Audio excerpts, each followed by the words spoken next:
When they're cold, we hot. When they're cold, we hot. 1, 2, 3, hot boys. Oh, God. Helps get rid of the anxiety, the tension, the buildup, the lactic acid in the muscles, and everything you need to do to survive this night going into tomorrow. Why couldn't we have gotten this done today? Family, I gotta tell you right now, though, 49ers win tomorrow night. Get used to this primetime stuff, man. We would have been, this was going to be the case last year, remember? 5 primetime matchups. Next year, you bet your boy, don't let them win this game tomorrow. And pretty sure they're going to. The primetime will return to the schedule for the 49ers next year.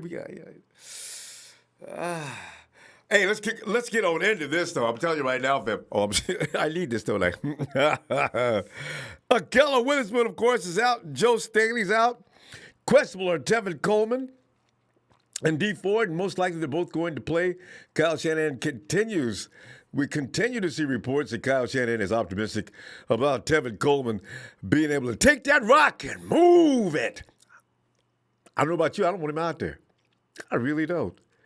The horses we got right now that's doing the job, Tevin, kick back, relax until you get well, brah. Matty B, Mostert, and Mrs. Wilson's baby boy got this covered. They got this. 49ers versus Cleveland Browns. Week 5 preview, fam. It is week 5 preview time. Let's go ahead and jump right on into it.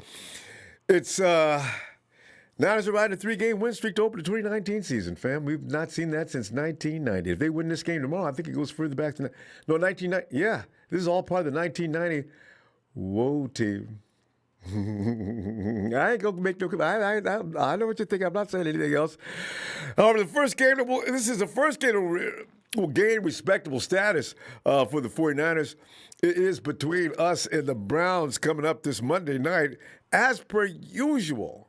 We will examine every possibility, weakness, strength, and tendencies that will contribute towards a possible outcome of this game. The Vegas line, fam, the Vegas line has never moved up on us. Vegas said no. They've got no quarterbacks. 3.5, move it up a point. 49ers will win this by 4.5 points. Stop, Vegas, stop. Stop, just stop. You know, and at some point you wonder where the mojo gets a little, I don't know, man. Just stop. I mean, it would start out 3.5. I was okay with that because I said a little better than a field goal. Okay. Don't. Look, what we saw from the Browns is a team that has consistently been inconsistent for the first 3 games of the season. First 4 games, 3 games. 4, they played 4. They're 2-2. The defense has a lot of talent, but they seem undisciplined and bad and not well coached. Now, Wilkes is one of the best defensive minds in the game, right? But after reviewing their games, I don't know about you, fam, they don't seem to understand what gap integrity means. You can bust them gaps in a heartbeat. And if you're going to do that with Kyle Shanahan, Matty B, Jeffrey, Raheem, they'll have a field day on you. Okay, yeah.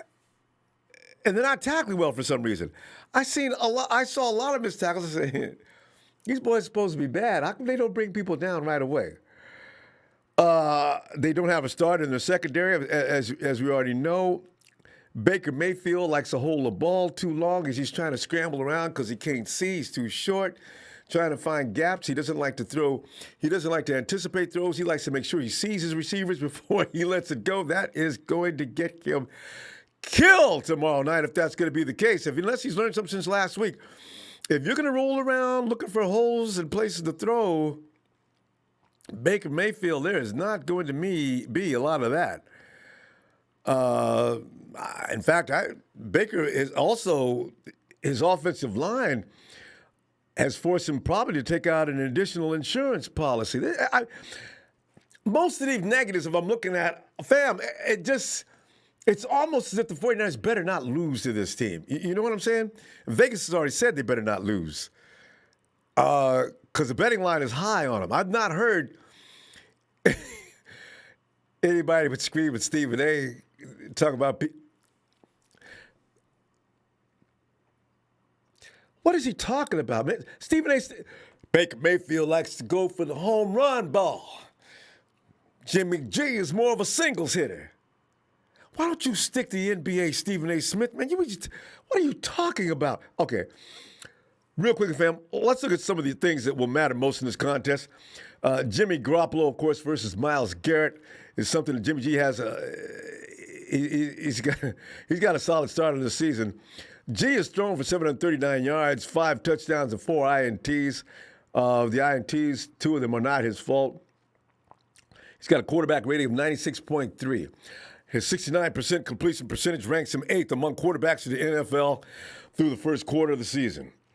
Tomorrow night, Myles Garrett will be a player, though, for Garoppolo to keep an eye on all game long, and more importantly, for offensive line. And I imagine Kyle Shanahan's got a plan for Myles Garrett. He's not going to put his prize package out there to be just left out in the wind by himself, and he's going to have to take. Because honestly, fam, as much as I do like Justin School, he is not going to be a match for Myles Garrett. Not yet.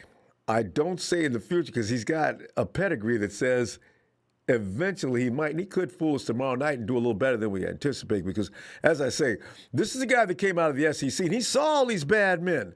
Who are the best edge rushers in the NFL? They come out of that conference.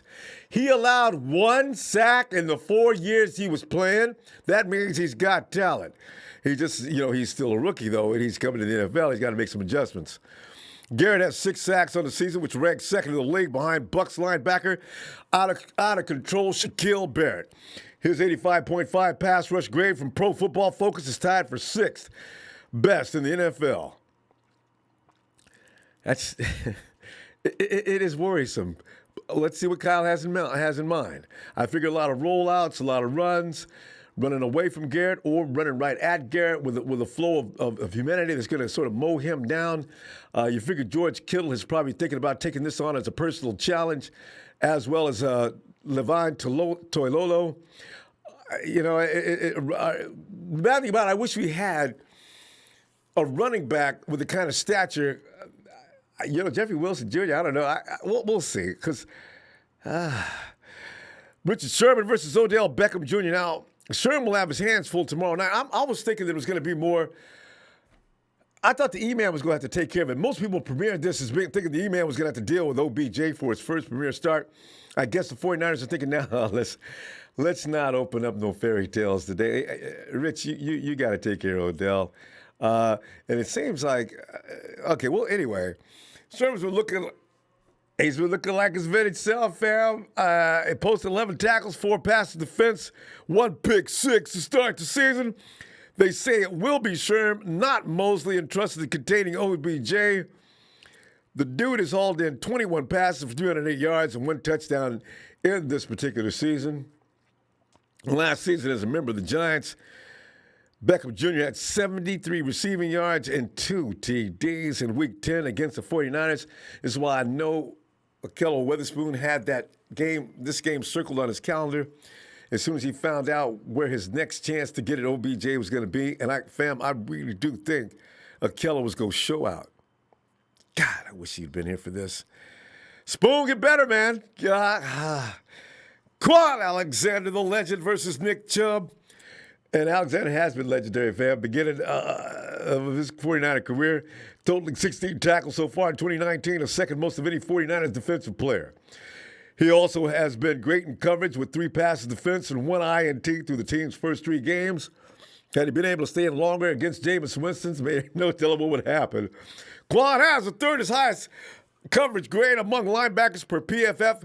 Quan and the 49ers defense have been stout against the run so far this season.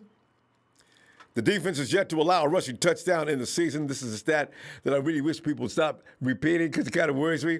And fam, the biggest fear here is the fact that it seems Fred Warner has fallen off on his coverage. Now, this could be a problem. What's that guy, Ricky Seals? Anyway, the big tight end. I've been trying to get the 49ers on the phone. Listen, Coach, you're going to have to put Kwaski on that tight end, okay? Don't. I'm worried about Warner because apparently that tight end's doing carrying their offense. Anyway, about that stop and run, that prowess will be tested, though, against Nick Chubb. I mean, we've not allowed any of the other running backs to get it. So Chubb, I don't know why he's going to be so different.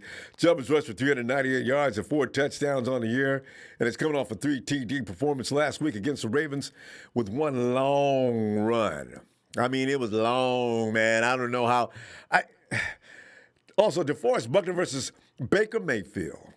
D-Buck has been known to shine under the lights, fam. You and I both know that in the 49ers 3 primetime games last season. DeForest Buckner, 9 tackles and 2.5 sacks. Mrs. Buckner's baby boy has been productive to start this 29th season to the tune of 11 tackles, 2 sacks through the Niners' first 3 games. Buckner and the rest of the 49ers D-line will be tasked with creating chaos and violence in the backfield for Baker Mayfield to enjoy. That's what we do in San Francisco. We welcome all quarterbacks on into town. Treat them with hospitality. Red and gold hospitality. Mayfield on the season has thrown for 1,147 yards, 4 touchdowns, and 6 INTs, and most of those are legit. To open up the 2019 season, Mayfield is coming off his best performance of the year, throwing for 342 yards and 1 TD in the Browns' Week 4 victory over the Ravens. Browns' offensive line has allowed 12 sacks. 12 sacks in 4 weeks of football. That's an average of 3. The 49ers are going to be the best defensive line they've faced all year. So you may as well go ahead and up that up to 5 sacks. He's had 15 quarterback hits through the team's first 4 weeks. Mayfield has been blitzed 42 times and been hurried 25. Oh, he has thrown what's that? Well, he threw 1 touchdown and 2 interceptions when being under that kind of pressure. Interesting. I don't know if Robert Saleh is going to take anything out of his page or out of his playbook in order to be able to amplify or take advantage of that kind of stat. It shows that apparently Baker does not like pressure, but what quarterback really does, right? But some are better than getting out of it than others. Apparently Baker's not one of them. Fam, I'm going to tell you my score right now. 41-24. After sitting back, I've been watching every Browns game at least 2 or 3 times. That's why if you've not seen me as regularly as much as you do on social media and going around to my YouTube friends and checking them out, I've been studying film harder than Jimmy Garoppolo. Now I want to know because I want my mind to be at ease. This team cannot beat the 49ers unless the 49ers have a performance that actually resembles last week 5 turnover situation. If that happens, yes, we will lose. We will lose badly.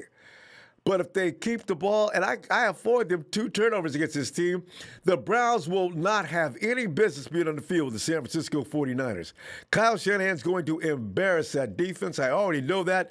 The defense, unless they change from what they were the last 2 or 3 weeks, this 49er defense could be dangerous for Baker Mayfield. I hope they bring their backup quarterback.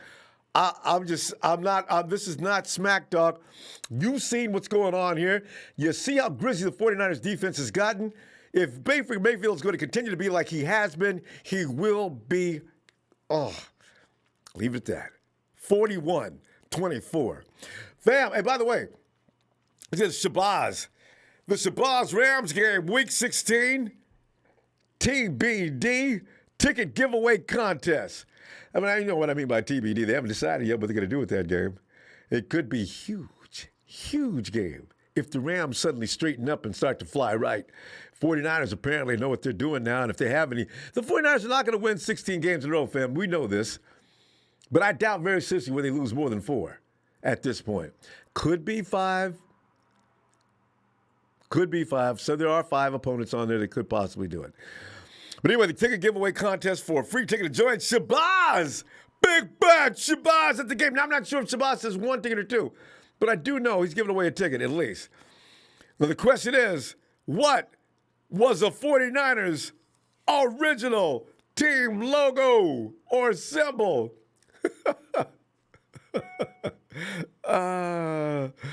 This is a nostalgic question. That's why I like it, I've not used that logo for a long time. Send your answers to ronbosports@gmail.com, ronbosports@gmail.com, and make sure you indicate for ticket giveaway. That way I'll see it immediately instead of having to search through my email because my email is a mess. So I need to go in and check it. But anyway, that's, as you see the address, and go ahead and give your answer. What was the 49ers original team symbol or logo? Let's go and check out. Hey, Rodney Manhammer, somebody is selling tickets to the Lambs game on Craigslist in L.A. They use one of Ronbo's thumbnails as their... Really? Oh, really? Well, that's kind of frightening. Now, what? Fam, don't bite on it, okay?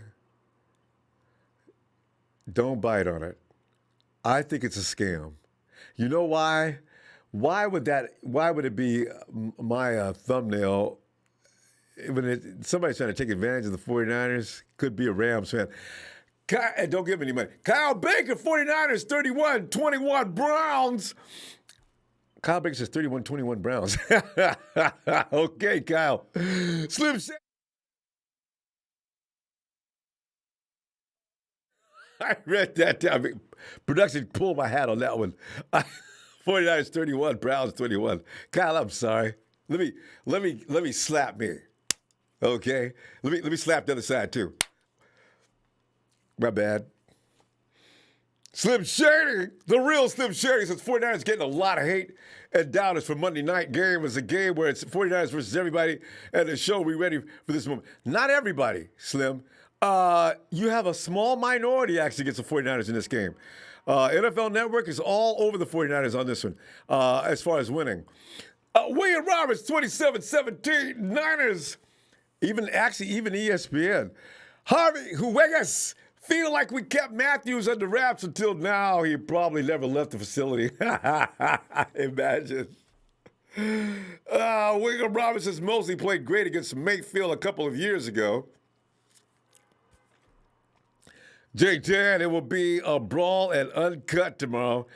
Yeah, it could get a little ugly and crazy out there, but I don't see. At some point, I see the 49ers taking over that game. Alvaro Cuevas says, can you give me a birthday shout out? I tried on Friday, but it didn't go through. Hold on. I'll be right back to that. Jay Anderson, what up? Let's go Niner Empire, repping Richmond, VA. Niners for life. Yes, Jay. William Roberts, 27-17. Niners. Ale. It's got to be a Brit. Ale. 49-10. Oh, I like it on this 49th Monday night. Oh. Raja. Raja Iwan. Is it Ayan? Raja Ayan. 31-10 Niners. Peter Corbin says, I got to say Niners 28. Browns. I thought what you're thinking of. I did not have a drink before this. I just ate a little too fast. It's here. Pete Corbin says, I got to say Niners 28, Browns 21. Oh, let me get that birthday done. Alvaro!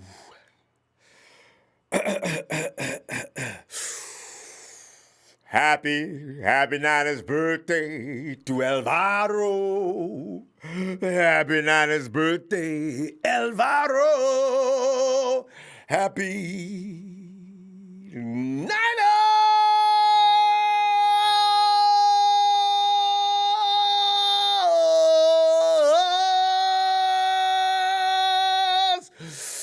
Birthday to Alvaro. Hey, Alvaro! Yeah!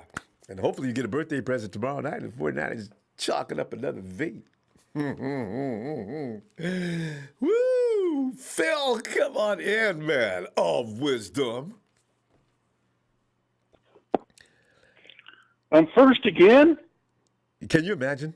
Phil, I'm telling you, man, you need to buy a lotto ticket. I mean, and hopefully, whatever you get ready to... I didn't want to be first, though, because I like to hear some of the comments before I come in. Well, you can do that, Phil, because I like the way you piggyback off of people's comments. How many you want to wait? You want to wait 2 or 3 or what? No, I'm good. We'll just get this over with. Okay. We're going to win tomorrow. All right. Well, You know, okay. I'm cool. We're good. Yeah. You know what? I think instead of us worrying about, Richard Sherman against Odell, they better worry about our wide receivers against their second string corners, because Ward ain't playing, and neither is Greedy. What's his name? Greedy Williams. Other corner. That's Greedy Williams. Yes. Yeah. So both their corners are out. So, I mean. So if anybody needs to worry, it's them. It's them. Exactly. And then one thing I do disagree with you. I think we do need Trevin Coleman. And the reason is he gives us a pass-catching running back that can, take advantage of their linebackers on him.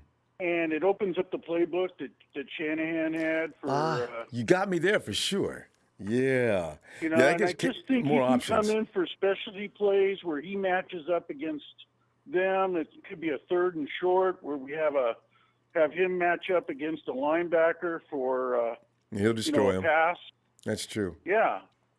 And Yeah, you know what? I'm what? not worried about. Right. I'm not worried about school going up against. Get Miles. Miles Garrett. Miles Garrett. Yeah, I'm not worried about it. And where did Miles Garrett come from? He came from the SEC, so That's what I'm saying. Yeah. You know what? In 4 years, how many years has Miles been in the league? This is his 3rd, I believe. School has played against him before. Drafted number 1. Yeah. School's played years against him ago. before. You know what? As a freshman. Yes. I don't hear about he's allowed 1 sack since he's been in the league. I mean, Miles is probably going up a little bit since then. But School's allowed 1 sack, and it wasn't to Miles Garrett. It was to Josh Allen. Yep. So I'm not worried. We'll be fine. We'll be fine. As long as the crowd is up for it and we bother Baker, I can see we get about 3-4 sacks. He's definitely going to get bothered. And Nick Bosa's taking this personally. You read that article with Nick? Yep. Yeah. Nick says he's had about enough of people not having respect for 49. It seems like he's going to be making a statement game out of this. I like that attitude. Good. I think the whole team is. But, one thing I did catch from today's game, Tampa Bay is pretty damn good. Right? They went into the Saints, and they only lost by a touchdown Give on them the all road. they could stand. That's and right. they could give them all they could stand, exactly. Dallas is a pretender. How about them Cowboys? That's music to my ears, Ronbo. You don't know, that's my most hated team right there. But Dak. And then the Bears losing to the Raiders. No offense. Yeah, and you know why, don't you? I don't know what the Bears were. The Bears rode in Friday like it was a regular game. Gruden said he learned from that last time they went in there, and they spent the whole week in England. I don't know what the Bears were thinking. Yeah. They were tired. Well, you got a butt whooping for being stupid. That's good. All right. What else? And, other than that, I thought, the Ravens barely beat Pittsburgh in overtime. Pittsburgh, we gave up 5 turnovers and beat them. So, I mean, I can see Green Bay being a tough game. I can see, New Orleans being a tough game. Mm-hmm. But, that's true. I think every other game, everybody else, yeah. And what if we slip and win one of these games that we anticipate? Now, New Orleans is definitely scary. Teddy's getting used to that offense, and he did a good job today. And, of course, anytime Aaron Rodgers is on the field, there is a potential to lose. So, yeah. It is here, though. It is here, Aaron Rodgers. So, we can disrupt him. He's just a scary man, though. But, yeah. Beyond that, and the Rams have already shown they are not Phil, how many? I told people at the beginning of the season, wait a minute, come on. You don't lose all those players and continue at the same pace. God, That's always I absurd. thought Seattle would be the competition for the division, and I thought the Rams were pretenders. I knew they lost their, inside of their offensive line, and it's coming to fruition. And the defense has lost Ngabaka Suh, which is what Donald was working on. Phil, let me get your score because we got a lot of folks who want to do that. What score you I got think I tonight? gave it to you last time, but I think it was 28-17, I believe I gave you. All right. Yeah. Okay, I see that now. They're saying that's true. All right. Phil, you going to stick with that? Anybody want to change the score All tonight? right, It's okay. Ronbo. All right, Phil. Have a great night. I'm going to see you we'll tomorrow. talk to you later after the game. All right. Night, Phil. I'll be yelling. Yeah, me and you both. Night, Later. fam. And John Milliner, thanks, John. He says 49ers 35, Browns 7 or 14. All right. Yeah, dual score. We'll accept that. All right. Oh, Kenny, I was just thinking about you yesterday, actually. Hi, Kenny. What's up? Kenny, you know what's Ronbo. up. Yeah, we're getting ready to play the first game. And Kenny, even if we win this game, we're still not going to get love. Well, the Browns had their both starting cornerbacks out, and also they got this guy out and this guy out. So the 49ers pretty much took advantage of that situation. Hey, don't start it. Don't start it, networks. We have people out, and nobody cares. So Kenny, go ahead. What are you thinking here? So why did Bosa say that he wants to go out there and prove these people who said that we were the fake 3-0 team? He wants to prove them wrong. You know why? Why do you say that? Right. What do you Because think? the players are listening. They're paying attention to all these talking. And if they don't think that we're going to go out there fired up and ready to rumble, then they're crazy. I'll tell you right now, Ronbo. This team, this team isn't asking people to respect us. We're gonna go out there. We're gonna beat your ass, and we're gonna make you respect us. And that's how we're gonna play this year. We got players on this team who aren't playing around no more. There's some serious dudes on this team who are rough around the edges and rough on the field. And we've already got ejections from the game already this year. I mean, it shows. People are taking people's heads off this year, and we've got penalties after penalties, and that comes with the territory. But I don't think the Niners are playing this year, and there's only a handful of teams that are serious this year. The rest of the teams suck, and we're coming to take that title, and I think we can contend for it this year.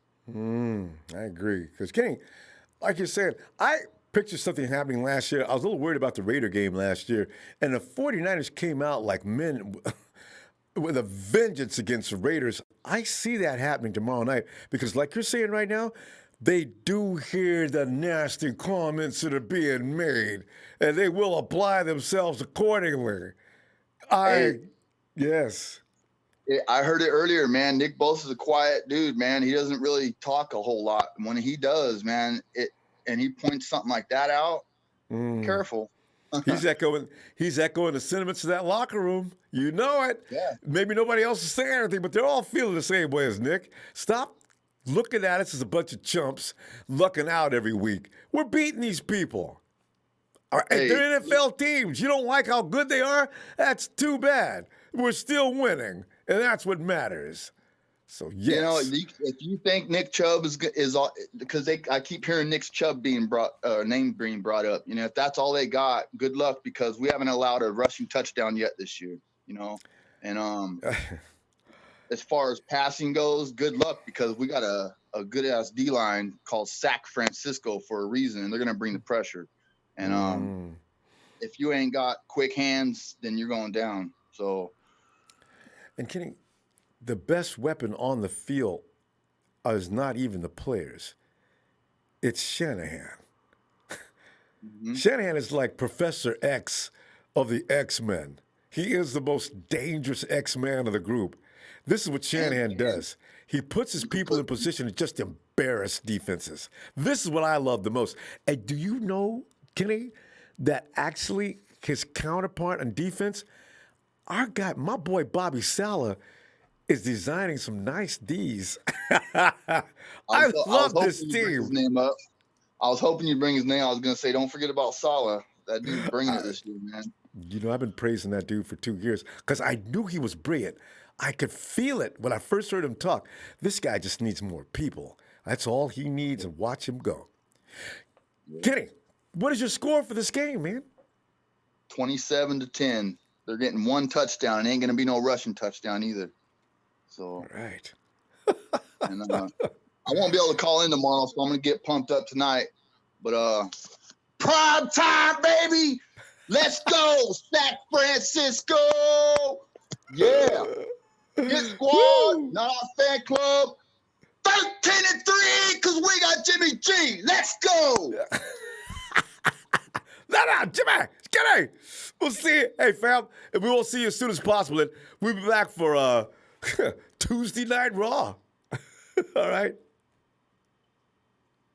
Kenny clicked out? All right. Hey, Omar down Florida way. Oh, my. What's up, Mr. Rondo? How you doing, my friend? Man, I tell you what, I'm more relaxed now than I have been all week. As I keep looking at things, we have got to learn to calm down.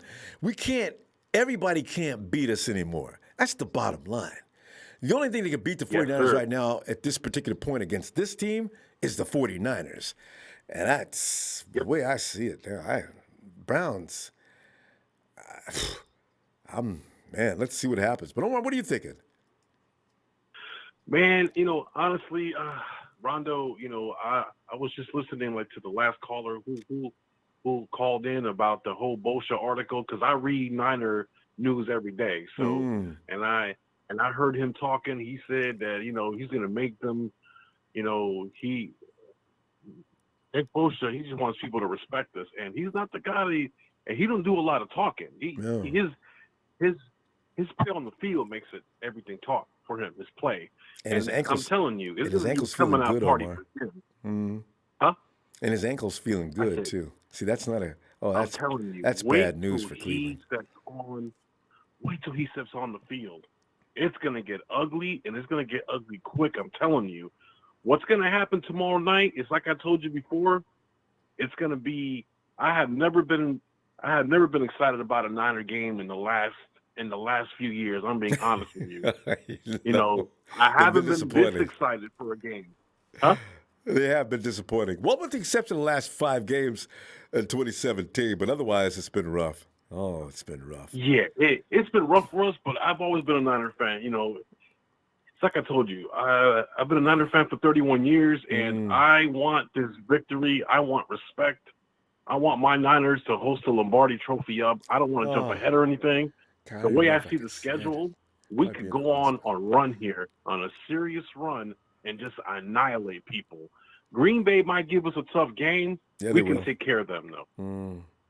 Because they got to come to our house. We ain't got to go to Lambeau, at least. That's at least a slight advantage.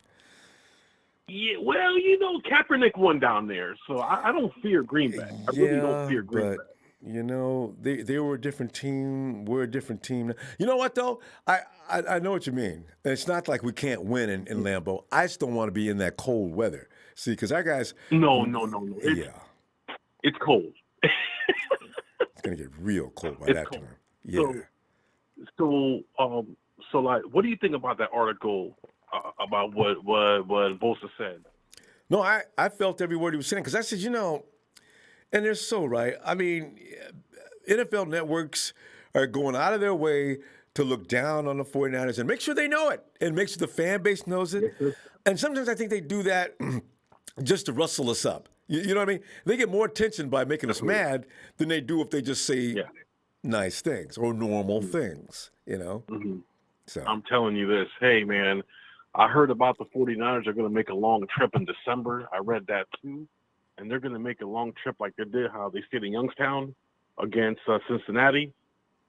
And spend the week in the East. Yeah. Well, they're going to spend a week here in Florida where I live at. And I'm hoping to find out where they're at to get some autographs. There you go. I don't know where. Yeah. He's supposed to be Kyle Shanahan's going to meet with some officials tonight to see where they're going to meet in Florida. But they're going to be in Florida for a week. That's good. I'm hoping to find out where they're going to be at. Yeah, exactly. But listen, man, I am so pumped. I wish I could watch the game right now. I want to see this game so bad. A statement has to be made tonight. They got to give us respect. They ain't going to have no choice to give us respect. You know, yes, there's going to be haters along the way, but you know what? It's been a long time coming. I said, we've been bad for so long and waiting, you know, with the Jeff Garcias at quarterback and the McCoys at quarterback. I had enough of that, man. Well, Jeff was good, but you know, he was the last good quarterback we had. Well, Cap was good. He went to the Super Bowl, Cap. So we've had 2 quarterbacks in the last. Good God, how long?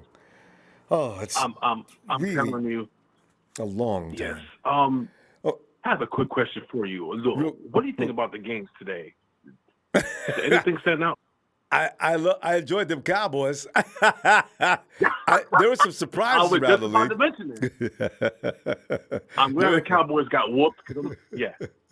They was on the sideline in their own park, looking, moping, and like, we can't do nothing with this team. And then in the second half, they woke up. It was too late. Man, let me tell you something. If you, we got to get you a score though, because we're gonna run out of time here.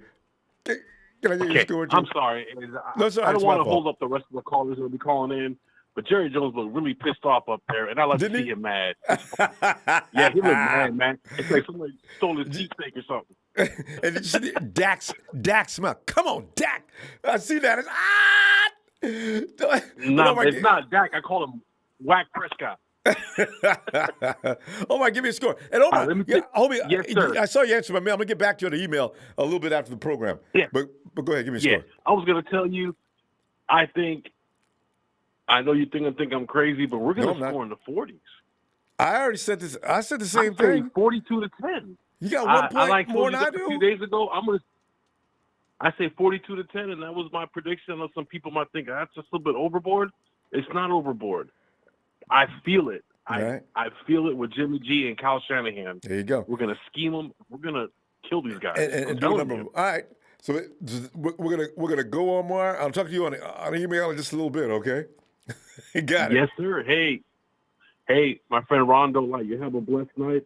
Love your show, man. Keep rocking today. Thanks, fam. You have a good night. And big shout out to the Florida Empire. All right, fam. Yes. Have a good night. Yeah, the Dade City. The Dade City Empire here. Dade City. Everybody out there, keep rocking. Yeah. Take it easy, Ronbo. Have a great night, buddy. You too, fam. Night. And we're going to 360 Silverdale, Washington. Hello. Hey, this is Richard Archuleta, caller from Seattle. Richard Archuleta. How you doing? Yeah, I've seen your name on the chat a million times, Richard. And I've seen you, and we've had these comical conversations. Richard, actually, did you say two? Sir? Did you say 2 wins on the season? I mean, wait, how many did you say? Yes, I did. I'm glad you called, Rich. Hey, I called to say hi because I love the show. I listen to the show as much as possible. Thanks. And I really hate the Seahawks. Yes. You know, and I believe that we're going to kick the Browns' ass tomorrow. All right. You know? Richard, and Dallas sucks. Well, there you go. Hey. Yeah. Anyway, you have a good night, sir. You going to give us a score? Go ahead, sir. I was going to say, you going to give us a score? The score's going to be like, I think we're going to win like 45-34. I see a score. All right. Yeah. Wow. The 49ers are for real. Screw Stephen A. Smith. God, yes. So sick of him. That guy doesn't know what he's talking about, you know. Oh. The guy's delusional because he likes the Giants. You know, the guy can't help it. Is it Giants? Are the Giants his team? Or yes, the Steelers? They are. I thought the Steelers were his team.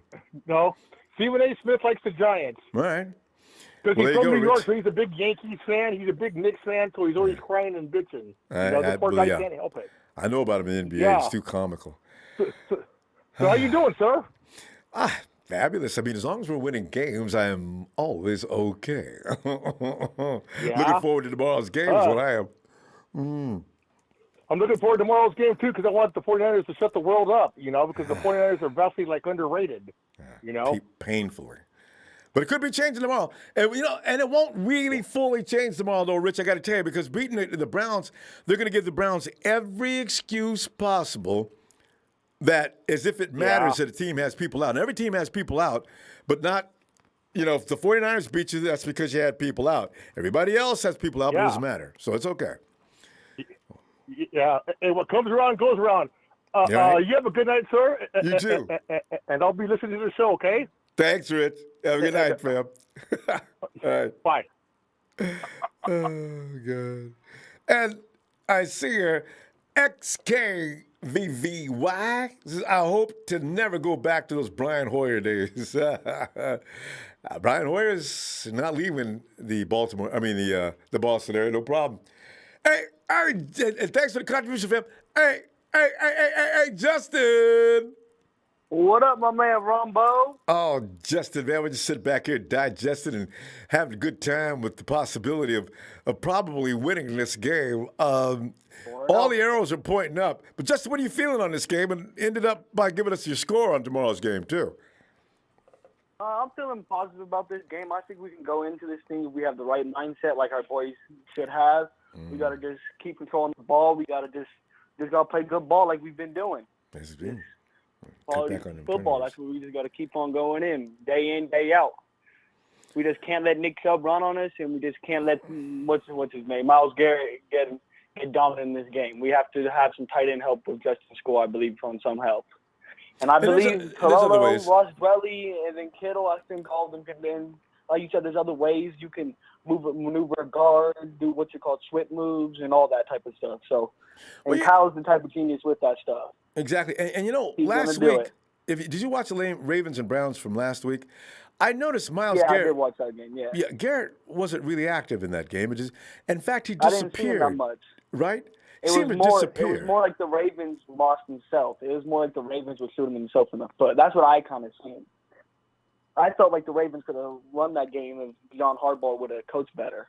Or John Harbaugh, that's his name. I almost said Jim Harbaugh, our old coach. Now I got to put some respect on his name, Jim Harbaugh. But did you see how Jimmy stayed? Did you see how Jimmy stayed for the bye week and just kept on handing skills, trying to be the best there is? Yes, he said, keep this thing going. That's something nice to see. Yeah. Man, that's nice. Yeah. The next thing we can't do in this game is shoot our own foot, though. That's the first thing. We can't make ourselves lose. We got to just go in there. We got to win it. And the next thing, I feel like we need to make Baker to force to pass it. We can't let him have the game with Chubb. We got to force Baker to win this game with his own arm. Yeah. I feel confident in this game if we can make Baker Mayfield make them win this game. And my last thing that I'm going to say before I hop off real quick in my score, I think Nick Bosa is going to have 2 sacks. And Debo and Kittle are going to be in for a breakout game. Those are my 2 things. And for my score, I got a 34-16 Niners. All right. Oh, I think it's all around 34-41. All right, Justin, good stuff, fam. Yeah. All right, my man Ronbo, have a good night. Shout out to the faithful. I'll be out here tomorrow, you know what I'm saying? I'll have my Niner hat on, have my Jimmy G jersey on, shouting. Ready? Let's go. All right. Justin, you have a great night, too. All right, fam. And Fresh Look says, yo, Ronbo, remember me, Vinny, from last year? I do, Vinny, actually. Yeah, I'll talk to you in a while. Right. Thanks for that contribution, too, Vinny. And Orinda, California. Your area code's 925. Hello. Hello. Yes. And what is your name? Hey, it's Kevin Ronbo. How are you? Hey, Kevin. Kevin, I think we talked on email, didn't we? Is that you? We did, yeah. Yeah. I mentioned, hey, Kevin. Trading for AJ Green. Yeah. Kevin, now, I don't know what you guys said. We can open up the conversation, but I mean, it's just an idea. Yeah, Kevin, now, you look at the 49ers now, and I know what you're thinking. They could do better, but does that seem like it needs to be fixed a little bit more, the wide receiver core? I mean, I know you guys about a week ago talked about a number 1 receiver, so I mean, I think on our depth chart right now, Goodwin is the number 1 receiver. But I think he's really kind of there for his speed, and I think he kind of opens up the defense. So I mean, it would be nice, especially now that Jalen Hurd's going to be, out for at least 7 or 8 weeks. It might be a good idea to have, kind of a red zone threat. Because Kittle's good, but I mean, if you could line up Kittle and a guy like AJ Green as well, even though he's injury prone, I still think it would be a good move, and we wouldn't have to give up that much for him because he's a little bit older. What would you be willing to give up for him?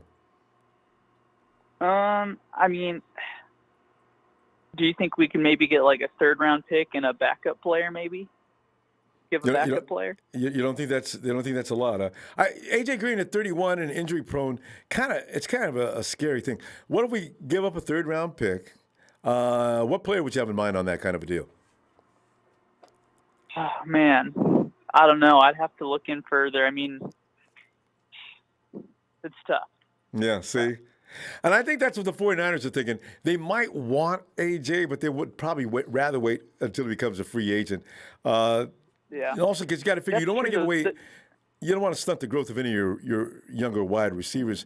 And for that red zone. Yeah, that's also true. Yeah, for your red zone now, though, you've also got actually one of the best red zone players in the game, right, for the last few years. Amazingly enough, is Jordan Matthews. Yeah, I saw we signed him. In the preseason, I think it was in the Chiefs preseason game. He got loose deep, and I think it was I think Beathard or Mullins missed him deep. But yeah, I mean he's got some deep threat. And he's 6'3", 6'4". So yeah, he's got height. So it's really AJ. Everybody's wanted AJ for years. I don't know how many years he's got left because he keeps coming up every season with a real serious injury. And at 31, he's probably not going to heal up real quick. So if you're going to get him, you probably get him in free agency maybe. But I don't know if I'll be giving up assets. And the round 3 pick would be extremely high. If you're going to do that, you probably go around round 5 because he is 31. If he was on the other side of 30, maybe another story. But yeah, and I don't know if the Bengals want a pick 5th. But if you're talking about giving them a player and ask the Bengals who do they want, and they say we'll take who? That's where it gets real crazy. Exactly. What do you give up? So, but it's a luxury we'd love to have, though. But hey, let's get into the game tomorrow night. I don't know about you guys, but the last 2 weeks have been. It seems like it's taken forever. I'm ready for some 49ers football. It has been a long bye week, hasn't it? But what are you thinking? Are we going to win this game? I mean.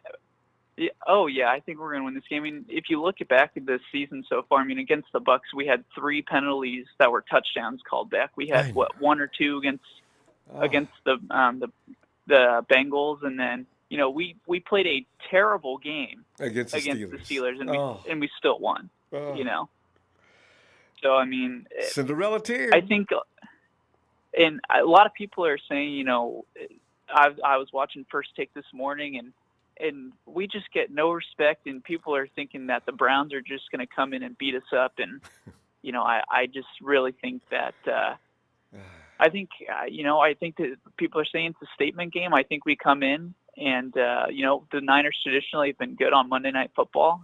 Some of the games in 2011, 2012, Monday Night Football, Kaepernick was a game against the Bears. I think that was Monday Night Football. So, we've only lost a couple of times. I think. So I think we're gonna we're prepared, and I think we're gonna exploit their younger secondary. I know I think their 2 corners, Greedy Williams and Denzel Ward, I think they're questionable. I don't know if they're ruled out for sure. No, they're out. They're both hamstring muscles. There's nothing you can do. You can't help your team with a hamstring. Even if they had another injury, they might be able to go. But you can't fake that. They'll get smoked. So, but Kevin. But let me get your score. Go ahead. Because we're going to run out of time. Let me get your score. And yeah, absolutely. All right. So I've got the Niners winning 31-20. All right. So 4 touchdowns and a field goal. There you go. So, hey, thanks Ronbo for taking my call. Thank you for all you do, and I hope I can call back and we can talk some more. I hope you do. And I'll get back to you on the email. Maybe we can set something else so you can get a one-on-one. All right.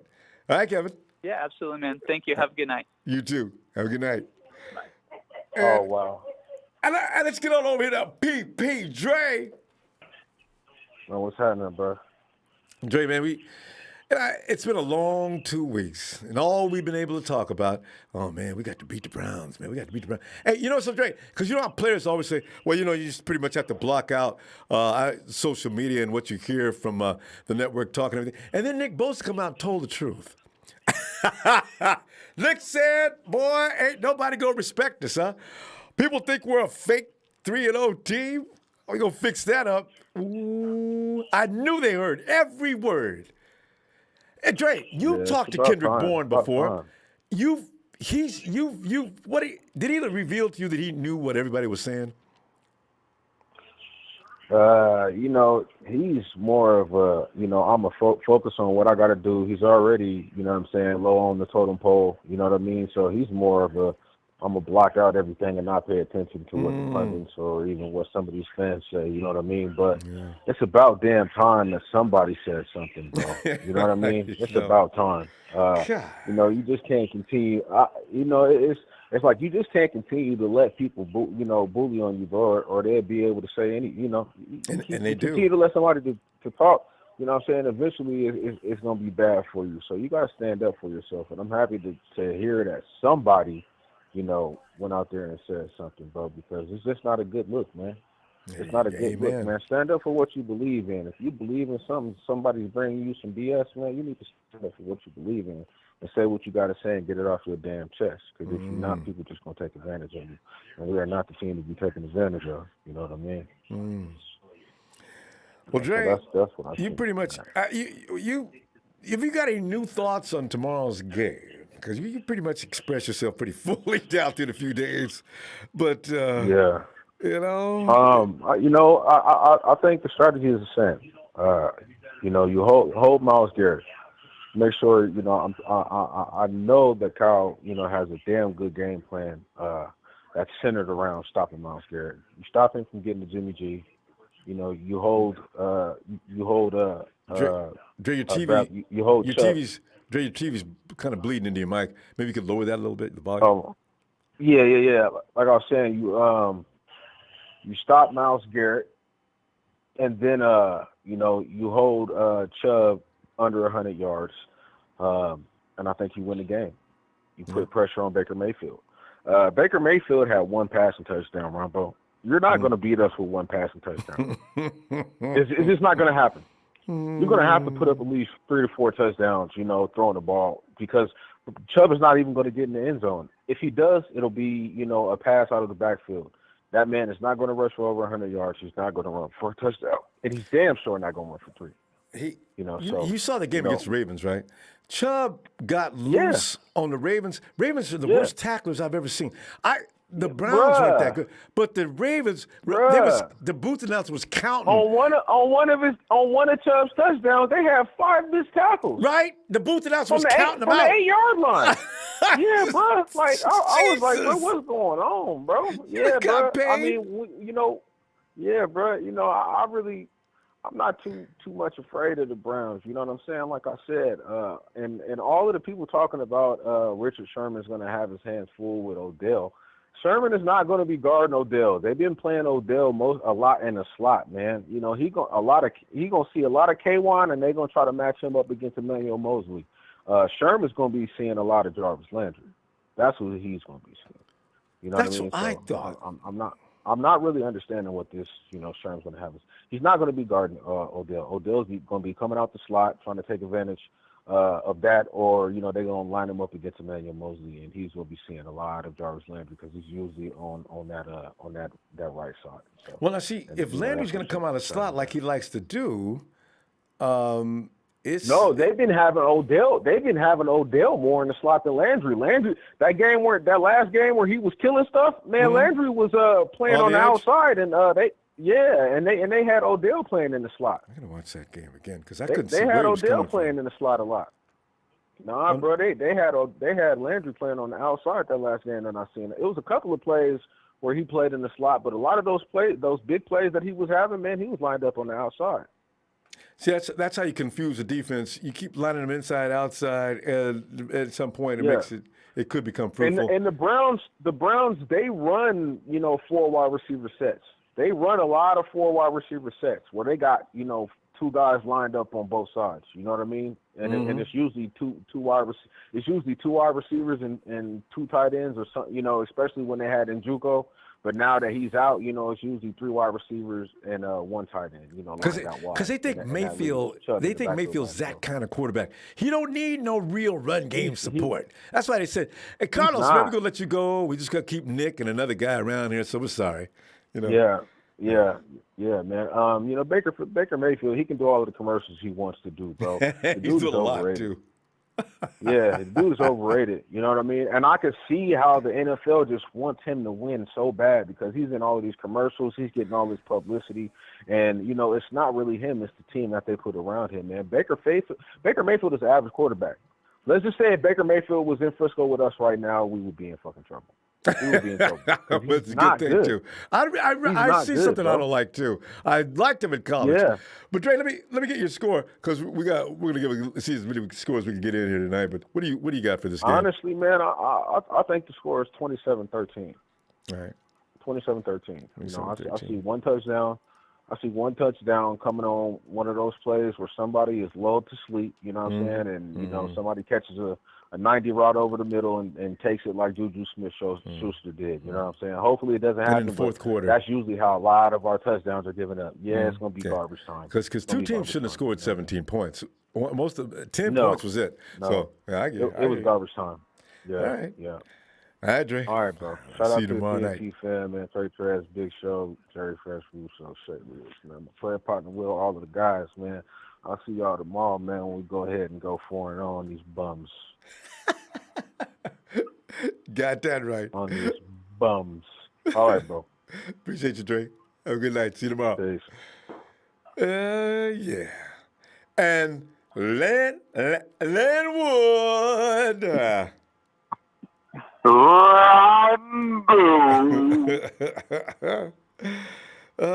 Linwood. Well, Linwood, your perspective on tomorrow night's showdown at Levi. Let me clear my throat. Okay. It's been a while since I've been on a Ronbo show. About almost the whole bye week. Well, yeah. I needed a bye week because I needed to clear my colon so I could speak properly. Wait, you had to clear what? Your colon? What? Yeah. Because I wanted to get all the shit talking out of the way. First I said, did he say colon or cold? He said colon. Well, I'm glad to hear you've been relieved. I'm glad. I've always had to hear when everything comes out okay. Anyway, Linwood. So, Cleveland Browns. It's going to be a dog fight. They're playing for first place. We're playing for first place. True. And the Cleveland Browns, unfortunately, Robbo, they're going to bring the dog to us. But what they fail to realize is we're going to release the goddamn wolf to eat all the goddamn dogs up. Because all dogs derive from the wolf, and the wolf pound is the 49ers, and we're going to eat that shit for breakfast. You sound like you got the same mindset as Nick Bosa right now, who is quoted as saying, Oh, everybody's going to have an impression Robbo. of us after this game. We want it to be a 4-0 good impression, not as fake, undefeated team like people are kind of saying now. Whoa, Nick. Well, here's the thing, Ronbo. This game is a true game for the 49ers. We need to put up or shut the fuck up. That's what this game represents here and right now. Put up and shut up. It ain't kinda. It is. Put up and shut up. Yeah. We put our stamp on the ground. Boom. We had 5 turnovers last week against Pittsburgh. And he pulled it out, and everybody say, "Oh, you're mediocre. You barely won by the skin of your teeth." No, well, we now pulled we off can a miracle. solidify There's everything. a difference. Yep. Now we just solidify. It's like, well, Yeah, we had 5 turnovers. We still won. Yeah, see? How many people can We say they can still do won. that? It is time for everybody to solidify. San Francisco is legit. Statement game. Monday night, prime time. Everybody questions Jimmy Garoppolo. Everybody questions offense. Everybody questions our defense. Well, I don't know if they question our defense anymore. No. But they're like, oh, we didn't play against good games, but good teams. But, yeah, and there's still calls on everything. This is the statement game, and I want our team to come out there and lights out, freak a dog pound. We are a fucking wolf pack and show out, legitimately shut that stuff down, and have fun with it. And that's the thing. And by fourth quarter, I suspect that's what's going to happen as the Browns realize it's going to become futile. Like they played against Tennessee. They looked just dejected and done and wanted to just go home midway through the third, actually, when they were playing the Titans. I want to see that face again. Yeah, I want to see that face in the second quarter, Ronbo, because they're going to try and, don't get me wrong, they got all-star power on every level of the game. Well, not secondary. So we need to force our dominance early, fast, and keep it going, both sides of the ball. Yeah. Because let's not take them lightly. I mean, they got superstars, Pro Bowlers on both sides of the ball. They do, but we got count. But we want to move on because we're trying to get as many folks as we can. Give me your score, and let's see if you got it right. Well, my score is going to be the same score. My score is going to be the same score for the whole season, Ronbo, because that's what I think our team is capable of. All right. And it's proven pretty close to true on most games until we had 5 turnovers. But I think we're going to continue to do exactly what I proposed in the beginning, 34-17. There you go. All right. Dominating. All right. The other team. And from beginning to end and putting it away midway through the third. All right, Linwood. Don't be so long. And let me see you tomorrow night after the game. It's going to be late, but it should be fun. Oh, I will. All right. Well, I don't know if you can see me after the game, Ronbo, because it's going to be late night. It's Monday night, too. All right. Tuesday night, Raw. Monday night game, and you know, like your field in my call now, it's like almost 11 a.m. and I'm getting first. But anyway, go Niners. Yes. Like Linwood. Play out, balls to the wall, wolf pack. We're not dogs, we're wolves. There you go. Hit those likes, fam. Hit those likes, and Ronbo!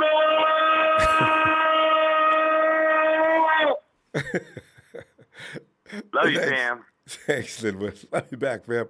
Have a good night. It's Linwood on his way into Monday. And Pete Digger! Come on in, fam.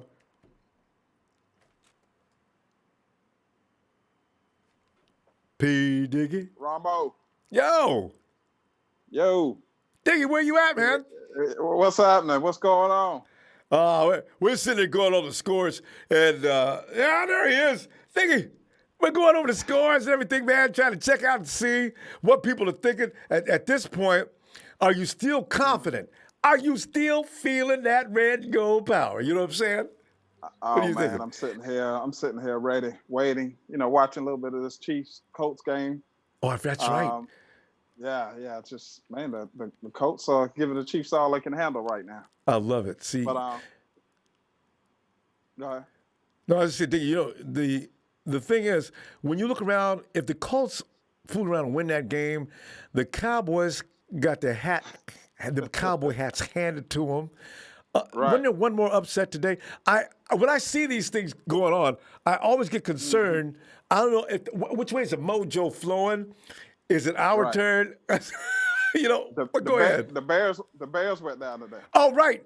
The Bears went down to the Raiders. Oh. Yep, knock them off one at a time. One at a time, Ronbo. One at a time. Hey, you got me on the video. I'm looking at you. I'm saying you got it. You got it right. So tomorrow, yes.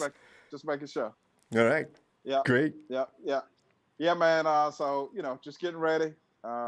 It was, just man, excited, ready to go. I think, real quick. I think I gave you my score the other day, but I'm going still with the same thing. I got 31-13.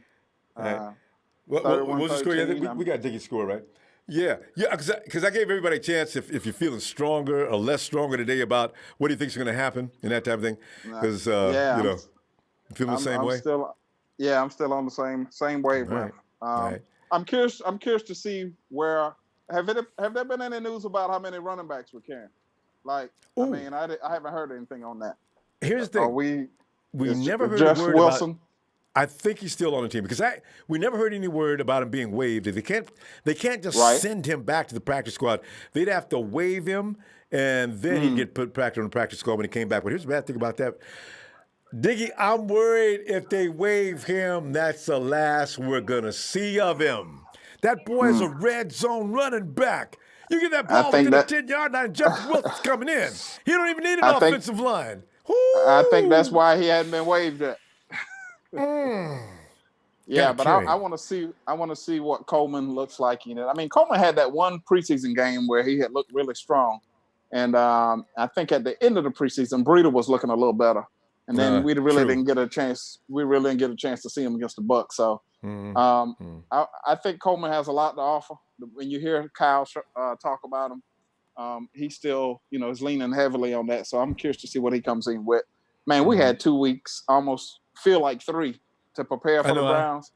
I think Kyle Shanahan, I think we're ready to cough him up, man. And their offensive line isn't that strong, especially on the edges. So Bosa, D Ford, whoever else, Blair, we're gonna have pressure coming. So. And can you imagine not having a good offensive line? The tackles are weak. And I got to deal with D Ford coming in from one side and Bosa coming in from the other? That's crazy. If I'm Baker Mayfield, I start thinking about, Coach, why don't we play our backup this week? I mean, this is obviously not a good situation to be in. Right. That's ridiculous. I can't imagine what he's going to do.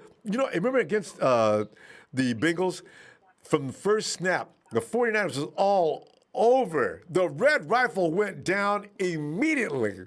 I mean, on the first snap. Woo! Gosh, they was in there. Yeah, it's beautiful. Lovely seeing them Cowboys go down today. So wasn't that nice? Yeah.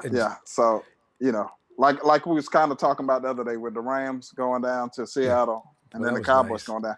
Now we got to see Green Bay and Seattle take some L's. But you know what? You know the beauty to it all, Ronbo?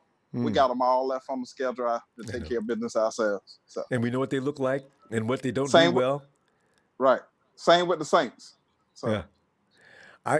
The Saints worry, but that defense is legit. Woo! Yeah. Who knew? Yeah, they look pretty good. I mean, right now they ain't Teddy ain't Drew Brees, but they ain't really missing them because of that defense. Yeah, no doubt. But you know what? The nice thing about having Coleman back, though, as somebody mentioned earlier, and I forgot about that, Kyle can now open up that entire playbook, and this is important. Yeah. Right. So I hope he does play tomorrow.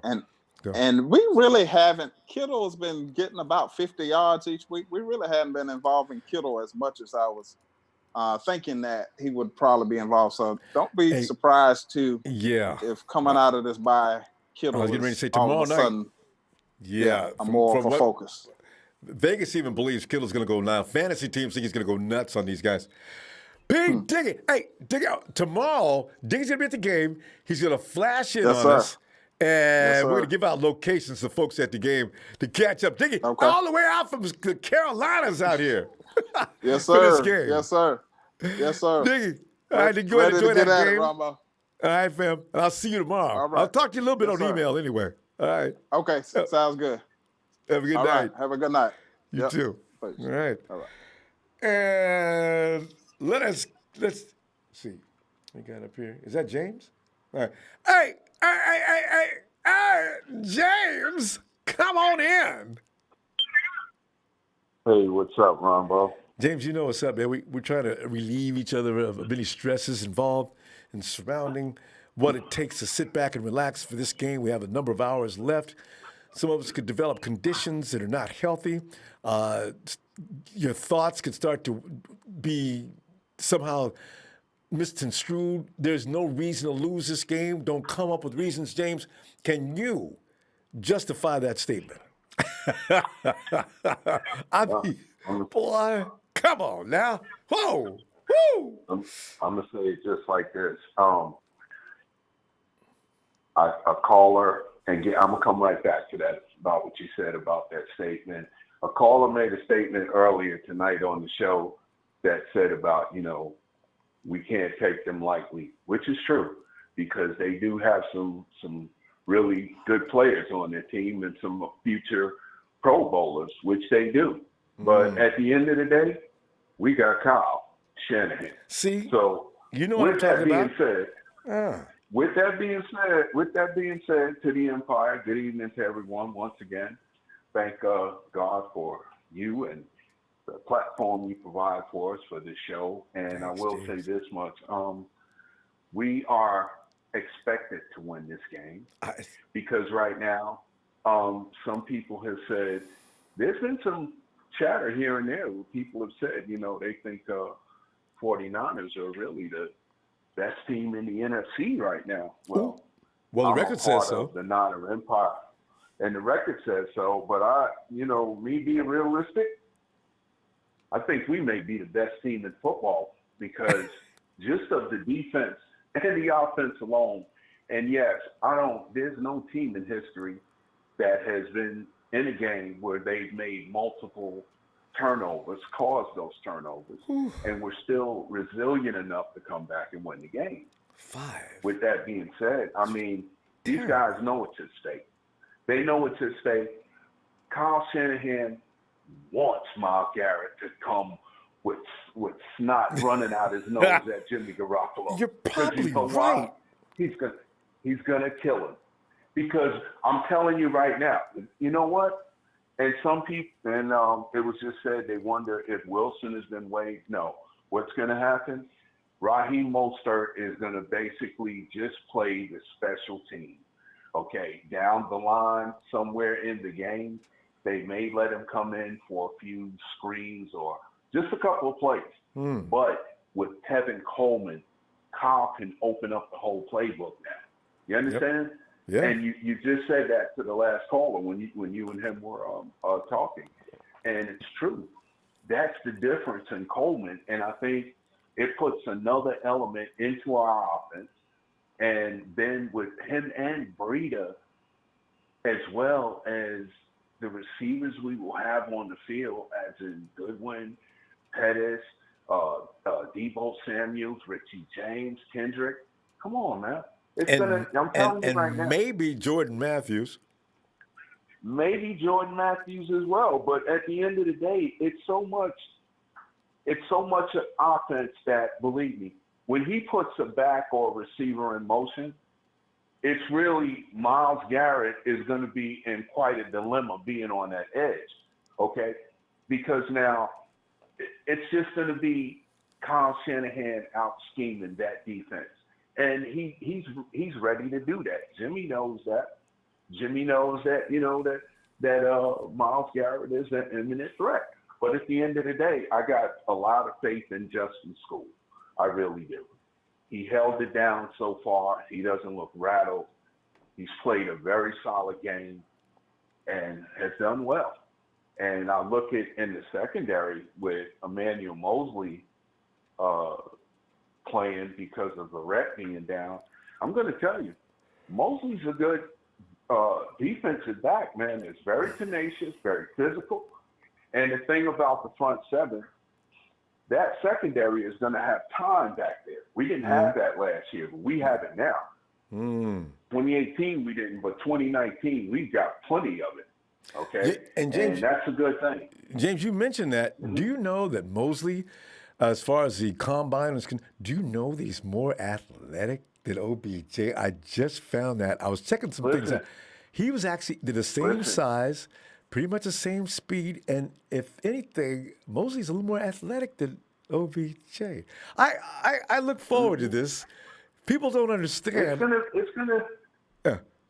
It's no need to let Mosley play OBJ because in the Ravens game, Baker Mayfield only went to him like 2 times. He only had like 20 yards receiving the whole game. Couldn't get it. James, we're gonna get that score from you, James, because we're gonna catch you tomorrow. But what do you got this game?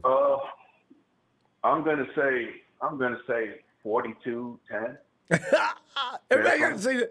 I counted. You guys are counting 42. I got 41 because of the math. But yeah, I like that. Well, woo!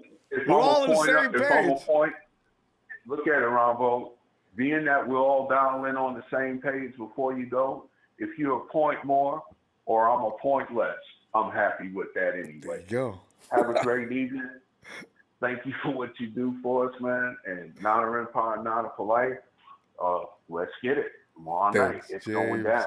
Looking forward to it. Have a great evening. Be blessed, man. You too. Night, James. Thank you. Night. And Ray, come on, Ray. What's going on, Ronbo? Ray, man, we're just consoling each other and going over why in the world would we even consider losing this game. It's fun. I'm telling you right now, I'm feeling so much better. I've already read enough and digested enough now that I think, the Browns are going to come in, they're going to fight tooth and nail. But I don't see nothing happening to that because they don't have what it takes to beat the 49ers, not this time. But what are you thinking, Ray? Nah, they don't have what it takes to beat the underrated 49ers. Let's not get respected by everybody's power rankings that's looking real suspect right now. No, it ain't. It's so wrong. God. They don't have enough. I mean, realistically, I think it's going to be an embarrassment. I think Cal is going to run it down their throat. I think we're going to put up over 200 yards rushing on them. I kind of think so, too. I think it's going to be like that Raider game last year. The 49ers, because they turned the lights out of Levi Stadium. The 49ers they morph into some kind of vampires or wolfing or something. I mean, they just get crazy, especially when they got this kind of talent. I see something crazy happening. Yeah, I do see something like, I just see total dominance. I just feel like, when you're looking at all these teams that's overrated, I mean, it's kind of like the Lee Corso theme. That's my theme this year. Not so fast, my friend. Because everybody is just so quick to put their teams up there, and you got to tell them, not so fast, my friend.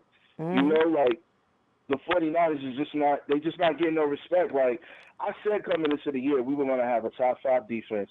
And if we average, if we have a top 10 offense to go along with that, it's going to be hard to beat the Niners. I really wonder who really is studious of the game and who looks at all the team. I wonder what Belichick thinks about the 49ers. The way already. He's made clear how he feels about Shanahan. Remember, Belichick called Shanahan. He's never done that to any other offensive coordinator. He called Shanahan a few days after that Super Bowl and said, I want you to tell me some of those things that you were doing out there. I'm kind of interested in, and you did a great job. So, and that's why he sent Jimmy to Kyle. Because he likes Jimmy. He wanted to send Jimmy in a place that would be conducive to his future. He likes him. Yeah, that's the only reason why we not getting the respect, because it's a quarterback-driven league and everybody is so trying to disrespect Jimmy Garoppolo, because best believe if Jimmy Garoppolo had the respect that he was supposed to get, the 49ers would easily be mentioned as a top 3 team. But see, they trying to drive all these quarterbacks, and you look at Dak today, his agent needs to be fired, because now he's lost out on 40, 30. I wouldn't give Dak Prescott about $15 million. I mean, that's it. I so agree, Ray. Some of these, they say because the market has been established for the last quarterback, and every quarterback after that gets paid around that number. I'm sorry, but over in L.A., come on, does Jared Goff deserve over a near $40 million contract? And Dak, come on now. I'd be an owner. Right. They'd throw me out because I said, I'm not paying him no $40 million. I'll tell him to his face. His agent ain't got to tell him. And Aaron Rodgers, he's scared of us too, because for real, Sherman gave him a gift last year when they called that bogus holding call, because we beat them last year on Monday night. That was a bogus call last year. Right? Yeah, we did deal with them. I forgot about that game. And C.J. Beathard was playing that game, too. He did a good job. But we didn't have nobody in the secondary. Remember? Them plays have kept, and Akello wasn't quite Akello yet. And then they sent in Mabin, and he got toasted. Back-to-back, same play. All of this has been predicated on the last 2 years. I mean, we've lost 6 games each year by 10 points or less and have been accumulating so many picks. So once we got the proper free agents, this isn't a surprise to me, people. This is something that's been in the making. Like, this was a make-or-break year for Shanahan and the Lynch management anyway. It's just that now it's coming to fruition. Yeah, and because the football idiots don't watch football, they don't know what to think of the 49ers. So they're making up excuses to make their analytical skills look good, but they don't know shit. Stephen A. Smith. I agree. It ends so. And it's funny you mentioned Bosa. Shanahan said, it says people like to say he's a backyard quarterback. I just think he's a good quarterback. Oh, this is Nick Bosa. I'm sorry. I just think he's a good quarterback. He does extend plays. Defensive backs have to stick on the receivers, and our job is to keep him in the pocket and get Buck and Eric to block his view. He's short, Donald. Ray. He's short. So that's why that's going to be the plan tomorrow. Blind him. Right. I mean, he's a hot shot, so he's going to want to show off on Monday night, but I hope he has to be disciplined, and I just don't see Baker being disciplined enough against our defense, and he's going to make those mistakes because he's a hot shot. He's a hothead. He don't like to have things not go his way, and when you put him on the ground, he's going to pout, and he's going to make a lot of mistakes, and they're going to be so focused on getting OBJ involved tomorrow because of that last game, not having big numbers. They're gonna make a mistake tomorrow, Chester Mosley. They're gonna have a scheme for somebody over the top to stick them. I'm telling you, it's gonna be ugly. Yeah. Ray, it's good stuff, fam. I'm gonna need your score, and we're gonna see you tomorrow. What do you got for the score in this game? I got the score being 38-17. There you go. Everybody, all of us got a lot of numbers for the 49ers, and I see it coming too. Ray, where are you from? I'm originally from Queens, but I'm in Virginia. I said that really sounds like a New York accent. I want to make sure though, because New York is. And if you was from Philly, if I say you're from New York, Philly, I'm from Philly, man. Okay, I'm sorry, bro. Well, I don't know what's going on between New York and Philly, but in New Jersey. Well, I want to get. That's why I asked first. All right, fam. I'm gonna see you tomorrow. Okay. Later. All right. There's Ray. Hey, Kevin. Yo, Ronbo, what's up, man? Kevin, man. Dude, I just got to say a few things. I've been trolling the Cowgirl fan base all day on YouTube. I've been watching the game like they were. I watched it on TV. So I said, hey, my Niners don't play tonight. They play tomorrow. So I'm going to watch the Cowgirl game. And what happened? What happened again for the second week in a row? I was like, wow, what happened? You guys are going to win this game. I'm sure that's what you guys are thinking. I mean, I've watched your YouTubes. I seen Texas Boy on the YouTube. He's still here. Their fan base is crying. He was crying about the refs, and he's talking about, dude, that's a good thing. I love it. You guys talk about fire this coach, fire that coach. I love it when you guys talk like that. It's just music to my ears. I'm like, you guys blaming the refs as well. Oh my God, again blaming the refs. We're gonna blame Dak. Don't count into the fact that Dak pressed up 3 interceptions today, and Aaron Rodgers didn't have a throwing touchdown today. He threw for like 200 yards, and that was it. Their running back ran all over you, had 4 touchdowns. Oh my gosh! Wow. Dallas. Who is this Jones from Green Bay? We got to play Green Bay. We got to shut him out. We got to shut Aaron Rodgers out. Don't let Aaron Rodgers begin going off. But Kevin, man, teams don't be just running on the 49ers. They go ahead, and we'd rather you run anyway. So go ahead and run.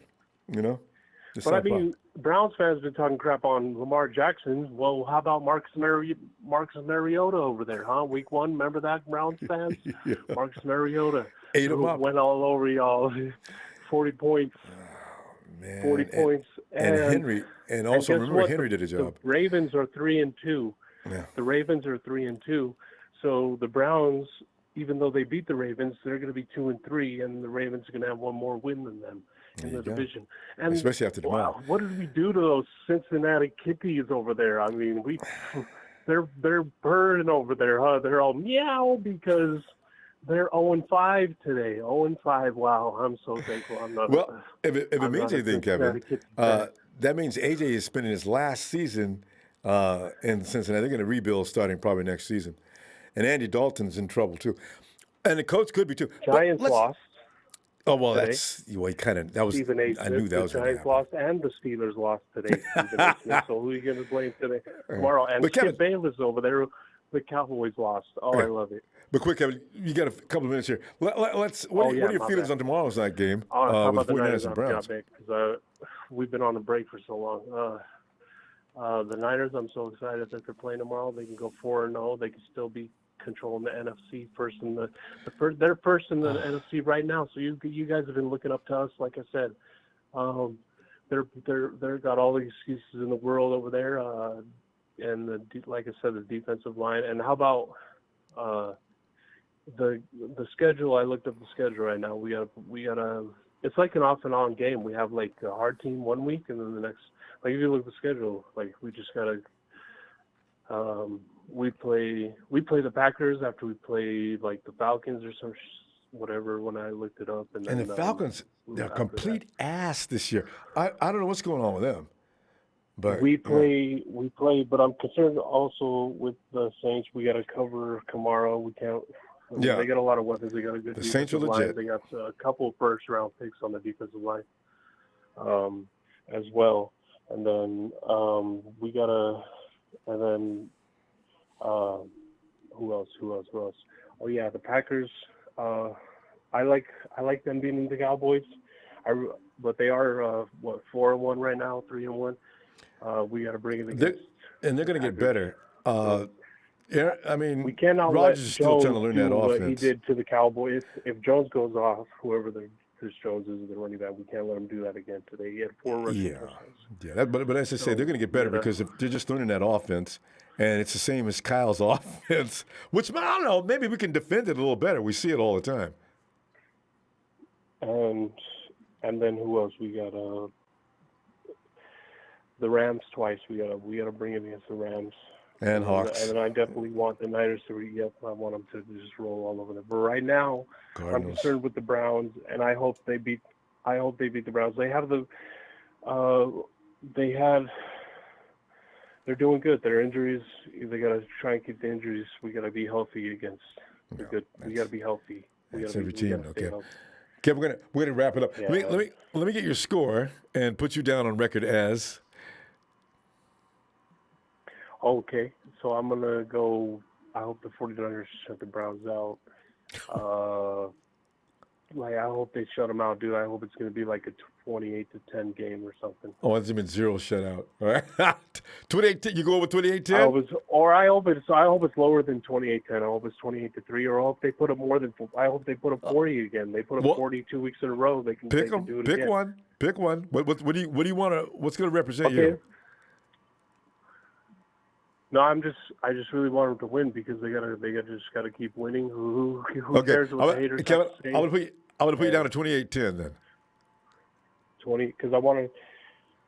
Because we got to go. 34-10. 34-10. All right. It's Kevin 34-10. All right, Kev. Tomorrow night we'll be reading that. And if not, we'll see you on Tuesday Night Raw. All right. Yeah, I'll be here. Yeah. All right, buddy. Win or lose, I'll be here. All right, They're still in good. They just got to keep it up, man. They got to keep playing. Absolutely. All right, Kevin. You have a good night. Hey, let's go check out Warren. Prime time. Prime time. Prime time, Ronbo. It is. I'm telling you, man, because we're going to get a lot of those. Get used to this prime timing, too. I got a feeling after next year. And he said the 49ers will not be flexed against the Rams. I thought that might have been a thing, but apparently not. So that's fine, Let's see. So let's take care of them Browns. Browns first, then we got to take the lamb chops down. All right, man. And the Rams are ripe to be beat up, too. Boy. Ooh, yeah, because they got to be depressed. The little feelings got hurt. They lose 2 in a row, And they lost 2 games while we weren't even playing. Glory be. It's the best case scenario. I couldn't have wrote it up any better than that, Warren. We sat back, relaxed, watching them on TV get beat on a Sunday and a Thursday. Yes. Oh. Yeah, only thing about that, Ronbo, they want to get a little rest. We're doing short week. That's true. That's the only problem with that. Yeah, have more energy than that. But at least it's Monday. But it's they can't be beat. It's not like it's Thursday. I mean, Well, you know what? I think Monday to Sunday. I think the guys can work with that. It's only one day. Yeah, but you're right. You just got to take a little bus trip down to LA. Yeah, it's not far away. I mean, you can fly to LA in 35, 40 minutes. Be to a destination within 2 hours after you leave SFO. No problem. So, Ronbo, yeah. What do you think about Jimmy G? Then anything you gonna clown tomorrow or what? No, I think Jimmy G. I see him. Yeah, because I see him climbing the ladder. Warren, first week he looked okay, not special just yet. Second week against the Bengals looked a little better. Last week was his coming out game. Jimmy G in that fourth quarter started taking over. He probably heard what Kyle said, but a lot of that was him. Now, the schemes you've seen all through the game, that was Kyle.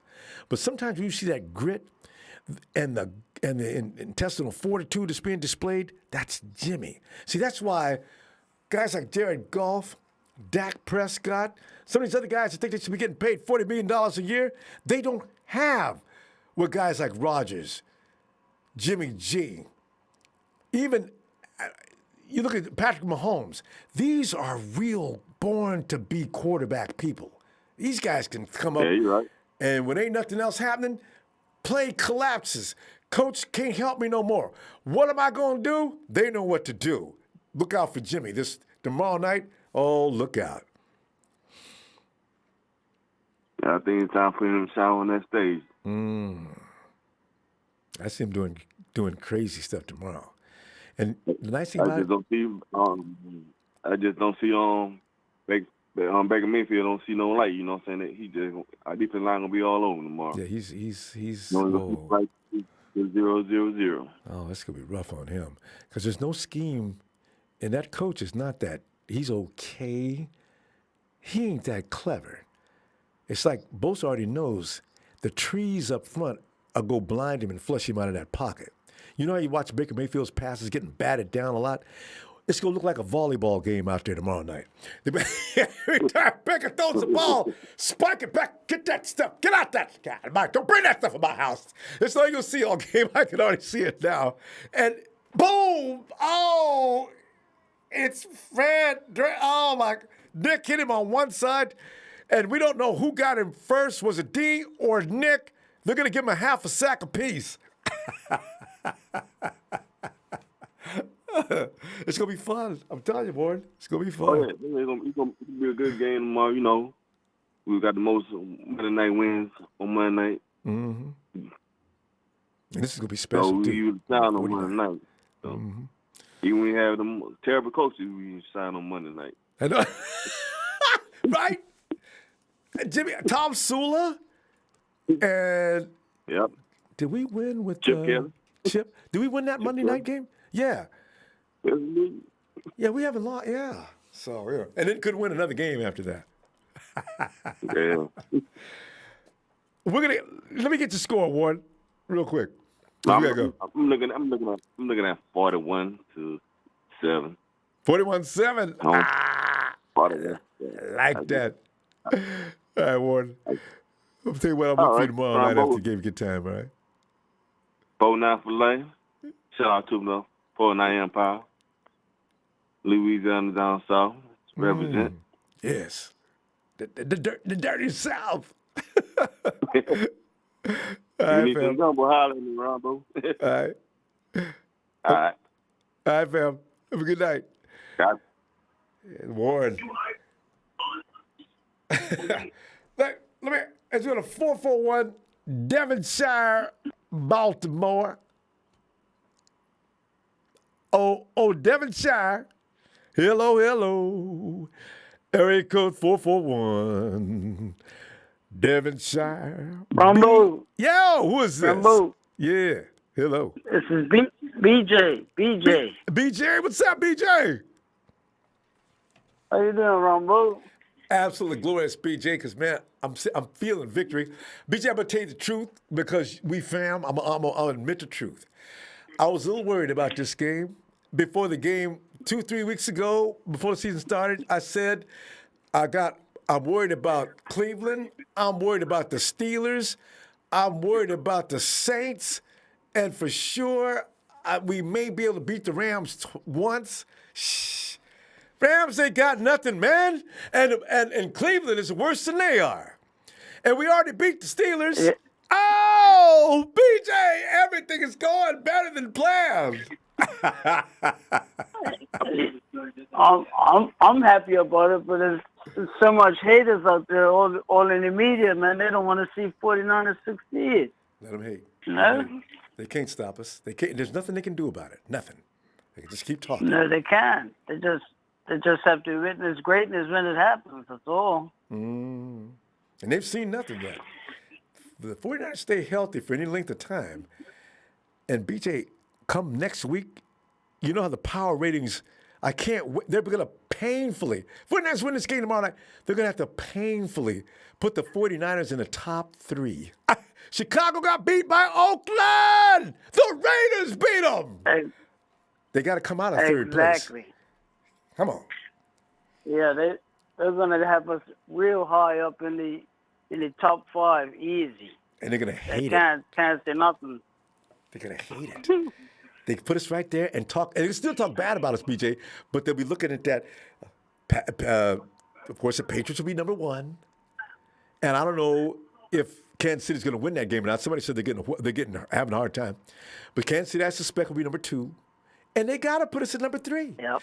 They can't put the Eagles and everybody Green Bay probably be ahead of us. Wait a minute, has Green Bay lost once or twice? Once. We're still 4-0. They lost. Yeah, exactly. If we win tomorrow, which I know we will. We're supposed to be number 3. We'll be 4-0 tomorrow.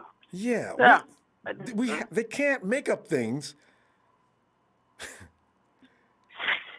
I'm getting ready to protest already. I'm definitely gonna be all over Twitter. As soon as I see us ranked around number 4, number 5, I'm gonna lose it. I just know it. As long as we're ahead of the Cowboys, because they've had a couple of losses in a row. Everybody's ahead of the Cowboys. The Cowboys are a common team. They ain't nobody special. Two losses in a row. Well, they lost to the Saints and they lost to the Green Bay Packers. Those are formidable opponents. The 49ers, who have you beaten? Damn, that. Well, we've beaten teams that have cut other teams' asses. Yeah. We beat what was on our schedule. We didn't make the schedule. Exactly. They don't care. Yeah, everybody's afraid. That's what it is. It's just like to talk smack because they know that they're afraid of the 49ers. Yeah, they don't. And it's the East. It's the Eastern. The East pretty much. They set the trend. If the East likes the 49ers, we're popular. If they don't like us in the East, of course that's the NFL Central. If they don't really appreciate us there, we can't get no love. So the West Coast teams, except they like the Raiders, they like the Chargers, they like the Rams, but they don't like us. That's fine. We don't need your like. I don't understand why though. It's just so weird. It's like, we should be the team that everybody loves, but it's the hate for whatever reason. Mm-hmm. That's right. We'll keep winning, and as long as we keep winning, they can continue to hate. And it feels better if they hate us while we're winning, because then we can laugh at them. That's true. But BJ, what are you thinking as far as the score goes in this game? What's going to happen? I'm thinking 28-13. All right, 28-13. 28-13. Yeah. You figure we can run? Hey, how many yards on the ground? You think Matty B? Who's gonna Tevin Coleman maybe playing tomorrow night? Who's gonna be the big ground gainer tomorrow? I think it's Matt Breida. I think he'll get about 85 to 90 yards, and then that's sweet Matty B style. Yeah. I love it. What's what we do? I love watching him get loose. You know when he turns that corner, hits that right gap, and it takes about 10 seconds for him to finally catch up with him, because usually they pursue him from left or right? And Matty B just be sailing. His form is so smooth. Head up, carriage, everything's good arm action, good leg action, just a fluid, pretty move. I'll tell you, man, I love watching him run that ball. Once he sees that hole, it's gone. He's like a going on the highway at 100 miles an hour. BJ, we're gonna go. Hey, you get a chance. I know it's late out in Baltimore, but listen, we'll be here tomorrow night after the game, hooping and hollering. All right, be looking for you. No, I'm actually from Bermuda. Oh, it's Bermuda. You know what? Baltimore. I was wondering because I said Baltimore. What's this? Is it BA or B? Bermuda. We haven't talked in over. Yeah. I remember that. Hey, how you're fine in Bermuda? Then there's no. That was a disaster area. You're okay though. Yeah. Right. Yeah. Well, the Bahamas got hit pretty bad, but That's right, Bermuda we had one, but it was okay. All right. Good. It was okay. All right. All right. Hey, be looking forward to hearing from you later, BJ. Have a good night, fam. Yes, sir. Yeah. No problem. All right. Cool. Let's go to the Gibster. PJ is a Gibster. Yes, sir. Hello. I mean, good correction on the name. You're Gibster. Gibster. Yes, sir. Sup? Rombo. Mr. Rombo. Oh, all right. Let me just start off with my score. All right. Let me just start off there, okay? So initially, I was like, all right, 28-26. Initially. I was like, Robbie Gold field goal, end of the game, we win. Walk home the winners. Then I see Nick Bosa's comments, and oh my gosh, I must be having a heart attack. My feet are freezing, my chest is hot, I'm sweating over here. Oh my gosh, I'm going 35-21. Tell you. Going 35-21. I think we control this game from start to finish. I kind of do too now. So hot. We got to have that stadium rocking. We got to shut them down every step of the way. I don't think they can run on it. I really don't think so. And they need that to get their offense spark. Absolutely need it. Baker likes to throw a lot, though. I don't know what they love to throw, though. I think last week they decided to run for reasons unknown, but they love to throw. Oh, I'm sorry. They do love to throw. Gibbs, what is it? Your score is going to be what? 30 what? 35-21. All right. We'll put you down for 35-21. Right. And go ahead. Absolutely. What were you going to say about them and they're running or not running? So now I know everybody talks about praying for a win. God don't work like that. We got to whoop their ass and then ask for forgiveness. That's where we got to do it. That's pretty good. That's the way it works. That's pretty funny, Gibson. But I don't understand this whole Baker Mayfield is the home run type of guy, because watching him last year, Terrell Pryor was definitely a home run kind of guy. Then they played the Jets, and the Jets' free safety is an all-pro. That guy is super talented, and Terrell Pryor struggled. Then he got hurt. Baker came in, and he was more of the underneath and intermediate stuff. He was just kind of taking what the defense gave him. So I think Baker is a little bit more thought out than people think, even though he does seem like kind of a gunslinger. But I think he can also make a lot of bad decisions, because I think he's got more picks this year than he does touchdowns. So he's got a lot of INTs. Down the run, get pressure on him. We can definitely control this game. And he's going to get plenty of pressure. I feel like with the Browns, games can get out of control for them. I just don't trust Freddie Kitchens in being able to keep a close game consistently or anything like that. So that's the way I see it going down. Is Freddie Kitchens is about to get taken to school by Kyle Shanahan. It's been the longest freaking 15 days of my entire life. I am just so pumped for this game. Cool me down, Ronbo. You got to cool me down. Fan me off a little bit. I'm just way too juiced right now. You're on the right track. I mean, it's exactly what it is. Freddie Kitchens, their coaching staff, period, versus the 49ers coaching staff. It's like the high school team going against the Pop Warner coach. Freddie Kitchens, I don't know. They moved him into that position. He had a few epic moments last year with Baker Mayfield, and they thought he was the guy. Well, I can't tell you, I see Kitchens losing that job by week 10. The Browns don't. Maybe he's got too many injuries on offense. Maybe Joke you meant more to that offense than anybody ever knew. But you got Jarvis Landry, you got Odell Beckham Jr., and yet you still can't see. He's too short. So if you're going to be Russell Wilson's one of the only guys I know that's that height that can get the ball off. Baker's not. He can't outrun the defense, and of course Wilson can. So he's a sitting duck. He will be dead meat tomorrow. I suspect by the beginning of the second half, Baker will be saying, waving flags or something out in the middle of the field, you know? I mean, it's going to be getting crazy out there. Yeah. It's going to be a big game. I really think that if we don't dominate, we won't get the respect. If we win and it's barely, that it's not going to be one of those things. No respect. Come out and dominate, and then we prove that way that we're a true undefeated team, then I'll be real happy. And I don't foresee too many people giving us grief at that point, but I could still see some of them just to drum up some drama and hype for games. So Ryan Clark. Yeah, I can name him. Ryan Clark. Of course, Stephen A. Smith. I think, what's giving up on it, though? The guy over at NFL Network said we're going to win 3 games this season. He's already stopped doing that. Adam Stank. Yeah. I like that better, Adam Stank. He apologized. Yeah. He's the only one who apologizes, though.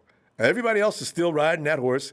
Ryan Clark's been kind of quiet this week, actually. So Ryan Clark did apologize about saying that Josh Allen was better than Jimmy. That's about the only thing I've seen out of him. You mean Nick? So, yeah. Nick. No. He was saying that Josh Allen from. Oh, Josh Allen from Buffalo. Oh, that's right. I remember that. You're right. He did say that.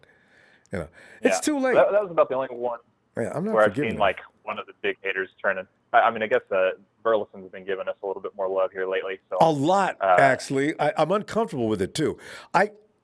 He's trying to jinx us. I swear. Okay, we'll see how long it goes. But anyway, hey, I tell you what, fam. I'll see you after the game tomorrow if you get some time. All right. Yeah, absolutely. All right, looking for you. Absolutely. Thanks for having me on, Ronbo. Yeah, appreciate you. Have a good night. Good night. And we roll on over to Demetrius.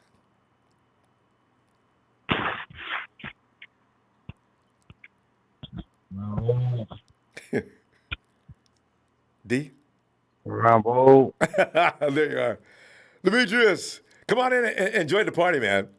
We're like, this is as good as your favorite pizza talking about the Browns. If we was playing the Saints tomorrow, I'd be paranoid as could be. What other team? If we was playing Kansas City tomorrow, I'd be a little. If we was playing the Patriots, I'd be saying, "Oh Lord, please, just let us stay with them until the fourth quarter. Maybe we can pull it out." But we're playing the Browns.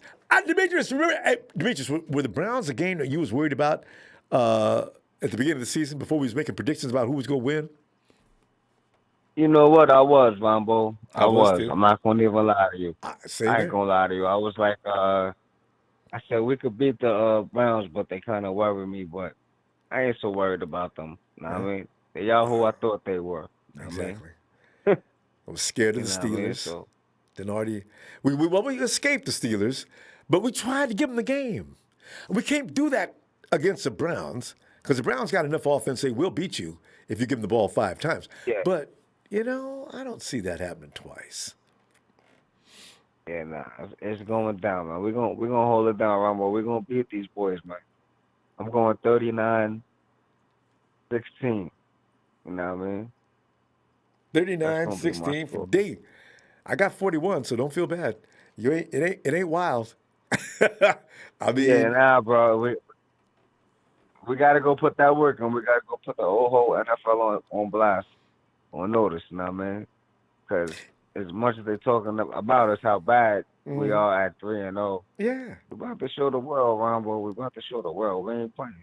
And everything it's lined up for us, man. Everything is lined up for us, man. The stars is lined up, man. They are. You can count them. They all lined up. Say WIN. Win. Niners. Straight up, yes, sir. Schedule wise and everything is just lining up the right way for us. And before I go, Ronbo, I just want to apologize for the other night, man. That's not me. You know what I mean? And Dre, you a stand-up dude, bro. Yeah. You know what I mean? I got nothing but love and respect for the whole TNT crew, man. All of you guys, man. We're Niners for life, bro. So we got to stick together and hold it down. Right. So I just want to apologize, you know. Well, get my grown man on, you know what I mean? He did the same thing. He just wanted to clear things up. Nah, man. Yeah. You're not Dre good people, man. He's a good dude, man. So I just want to clear the air on that, you know what I mean? Yeah. Well, see, there you go, Dre. And thank you, Ronbo, for allowing me to do that, man. I appreciate it. Anytime, fam. You know, because the thing is, one for all and all for one. It's like any other family, you know? I mean, every Thanksgiving. Nah, you already know, Ronbo. You know, I got relatives that I got to fight with, and usually it's funny about it's because they root for the wrong team. I got Raider fans in my family, and sometimes I feel like I want to call an exorcist to see if I can get them demons out of him. You know? Don't talk to me about no Raiders. We own you, son. What? What do you own? How many Super? Let me count them. 1, 2, 3, 4, 5. How many you got? I can 1, 2, 3. All right. Who the best? Y'all, some of them Super Bowls was gifts. Oh, I'm going home. That's it for me. Oh man, come on, man. Why don't you grow the hell? You know how these things go. You know. Yes, sir. Yes, sir. Okay. Let me not go back to Thanksgiving Day. I get real upset. And they know what makes me mad, too. Yes, sir. Nah, I hear you, Ronbo. But nah, man, the whole Niner Empire. Like I said, man, let me tell you about not even getting crazy. Just D, your sound. Demetrius, your sound. You know who I thought that was, Ronbo? Hello? Ah, there you are. Right, something happened there. Okay, you're okay now, though. Go ahead. Yeah, you know who I thought that was, though? That drunk guy that be calling in sometime, man. I don't know. He just be interrupting everybody call. I haven't heard his voice in a while, so wait, who is that? That's what I thought it was. I don't. Yeah, that's what I thought it was. I know what you're talking about. And he's in the UK sometime. Then he's in France. Jack, right? Yeah. Yeah, man. That's what I thought it was, man. That's why I was like, yo, who this? I was going spaz on him, but I'm like, oh, that's Dre. I'm like, oh, that's Dre. He's good. I'm glad everybody knows he's drunk, because when Jack used to be he used to be the most polite, well-mannered individuals you ever seen early on. He lost it after him and Trey got into it about a draft pick, as I remember. Wow. And then from that point on, Jack was out of control. Oh, Frank, I'm sorry. Frank got him going. They started talking about who makes the most money. And Frank said something about, and Jack said, man, how much money you make? I could buy and sell. He got all, and from that point on, he always was talking about, he was so materialistic and all that. That guy, that's what I thought it was. But nah, all in all, man, Dre, you good people, man. You already know, bro. Hold it down, man. Keep, up with your expertise and all of that, because you keep me tuned in, bro. All of y'all. But now, Ronbo, I'm not going to hold you 39. 19, I'm going 39-16. 39-16, I believe. That's what I said. I like that even. 39-16, I like that even better. We got to record it, too. All right. Dave! Yes, sir, Ronbo. You have a great night, man. Thanks, fam. You, too. Appreciate you staying awake for us, too. All right. All right, Demetrius. Everybody know, Ronbo. Peace out, bro. All right, bro. Will a PP, too. What's cracking, man? What's going on? What y'all talking about tonight? We sit back here joking and clowning about the Browns, man. Because see, as I said, as I remember going back in time, we was talking about who's potentially going to put up a battle for us, who could actually stop us. We hope to go into the Browns game being 2-1. Well, we 3-0. We was worried about the Browns. I'm looking at the Browns now as they may be one of the teams that we might be able to appreciate playing. I do not see them any longer as a threat. They done made Nick Bosa mad, which is a good thing for us. Baker Mayfield. Oh.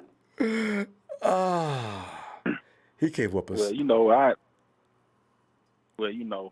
knowing me, I ain't the type of guy that's just gonna go ahead and just say what is what. I'm just gonna hold my breath to the final siren go off, in the game till it's the final. So, like I said, man, any given Sunday type league, anything can happen, man. So I mean, I know everybody feel, everybody have a right to feel how they feel. You know what I'm saying? And I don't have no problem with that. I'm riding with you. But me, I'm gonna wait Remain cautious. To the final horn sign. Yeah. Walk so easy. We just gonna wait till Monday night, see how it play out. I mean, you know what I'm saying? And Nick Bosa saying that, and this is gonna be his first game with his ankle all the way 100%. Plus with him saying what he said, that's dangerous.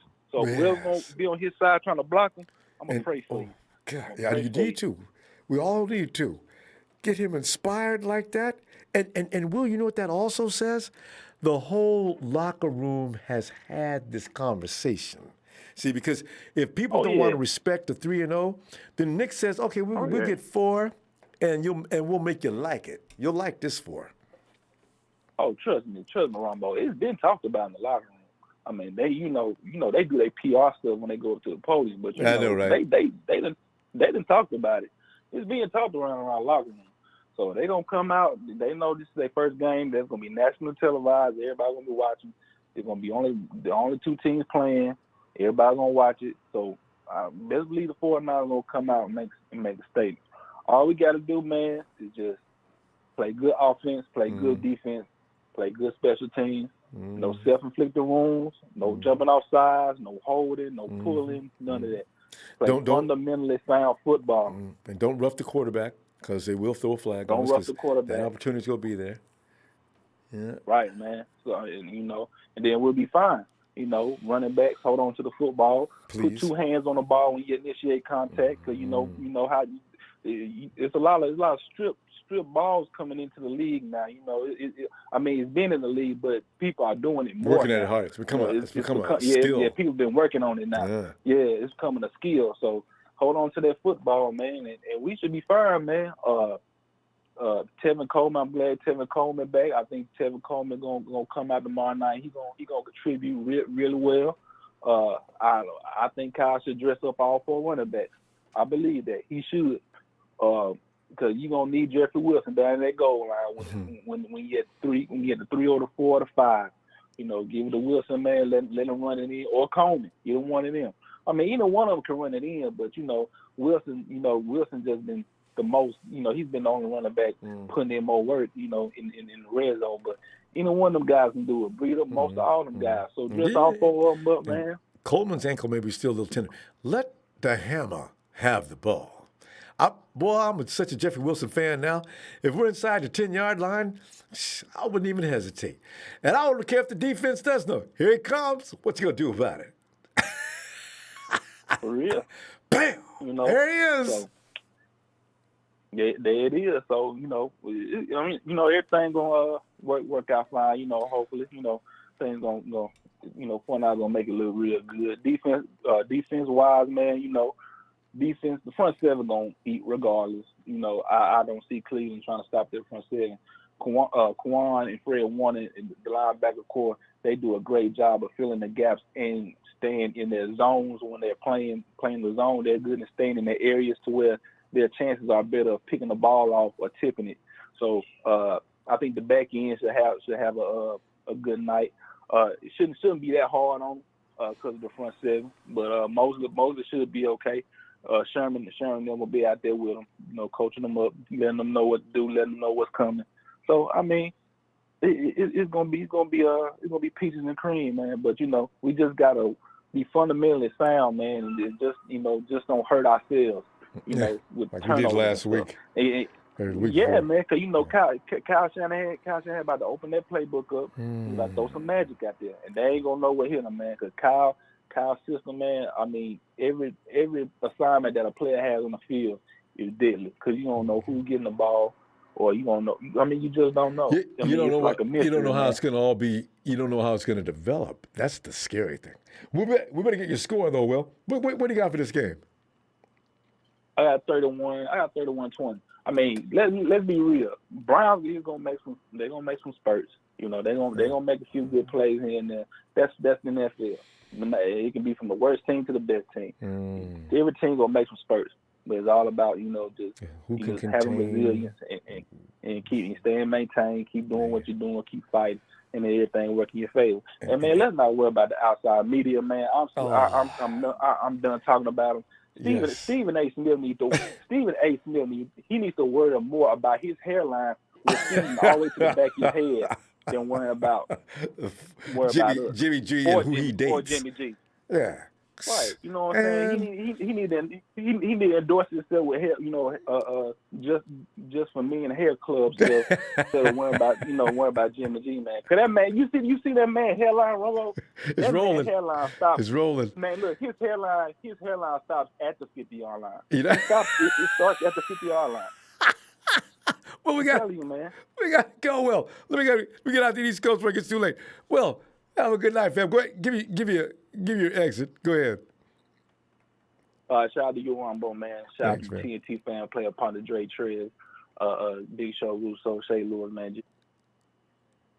Nighthawk fan. Make sure y'all like and subscribe, Ronbo Sports. Russo SF49 on YouTube and Jerry Fresh on YouTube, man. F the Rams, F Rudy, they lost Super Bowl. They only scored 3 points. They got 55 put on by the Buccaneers, who we beat 31-17. They lost to the Seahawks because their line missed a weak-ass field goal with his weak ass, and they broke. All right. Hey, Will. Hey, all right, too, man. All right, fam. Hey, can we flash over quickly? I want to see what's going on. Everybody's talking about the KC game. Is Kansas City losing? Hey, we need to score up there as soon as possible. Hey, Emilio! What's happening?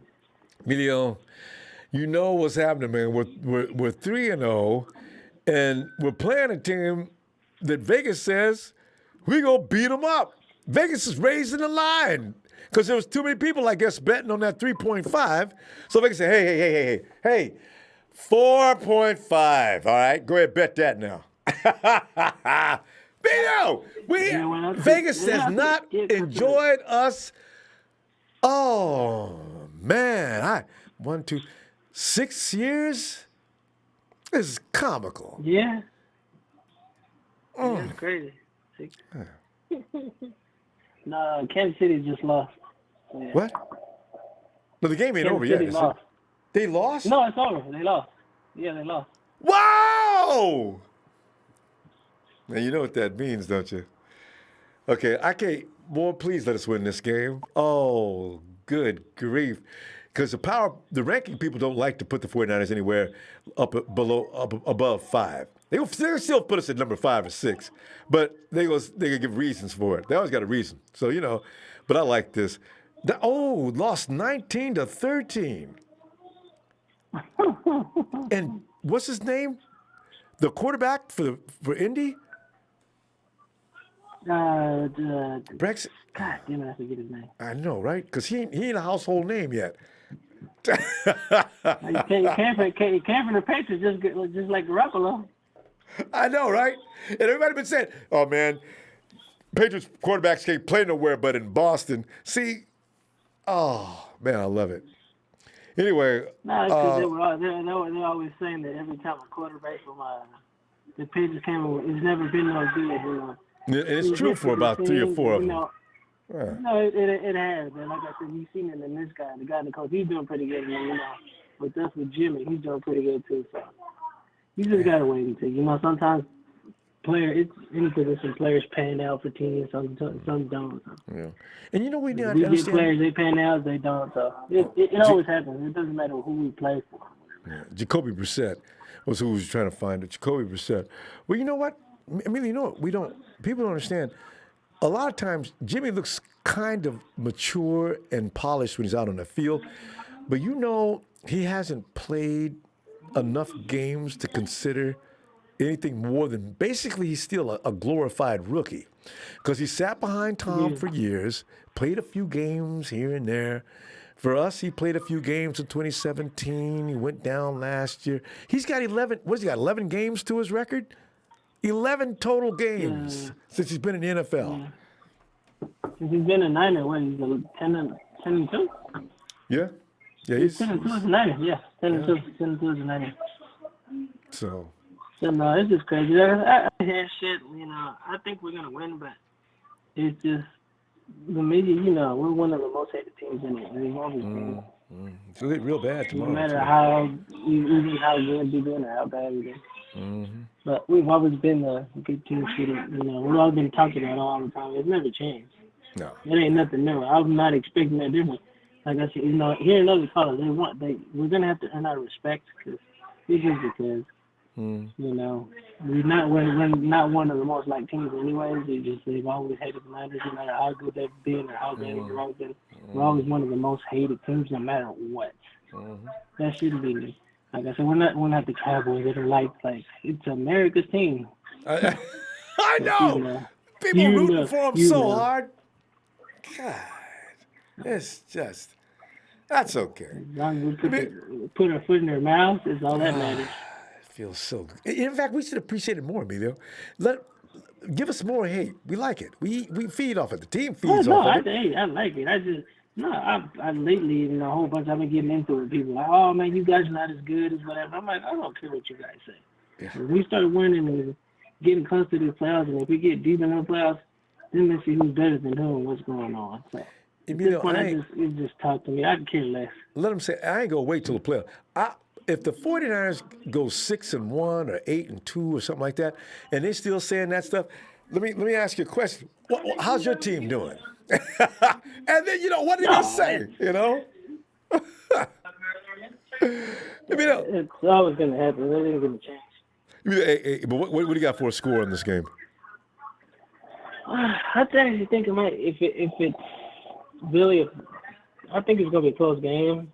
It just depends on how it works. And if we can really break, a defense steps up and breaks down and our offense is off for, it can be, we can have a high scoring game, let's say 35-17. But if it's a close game, I say 27-21.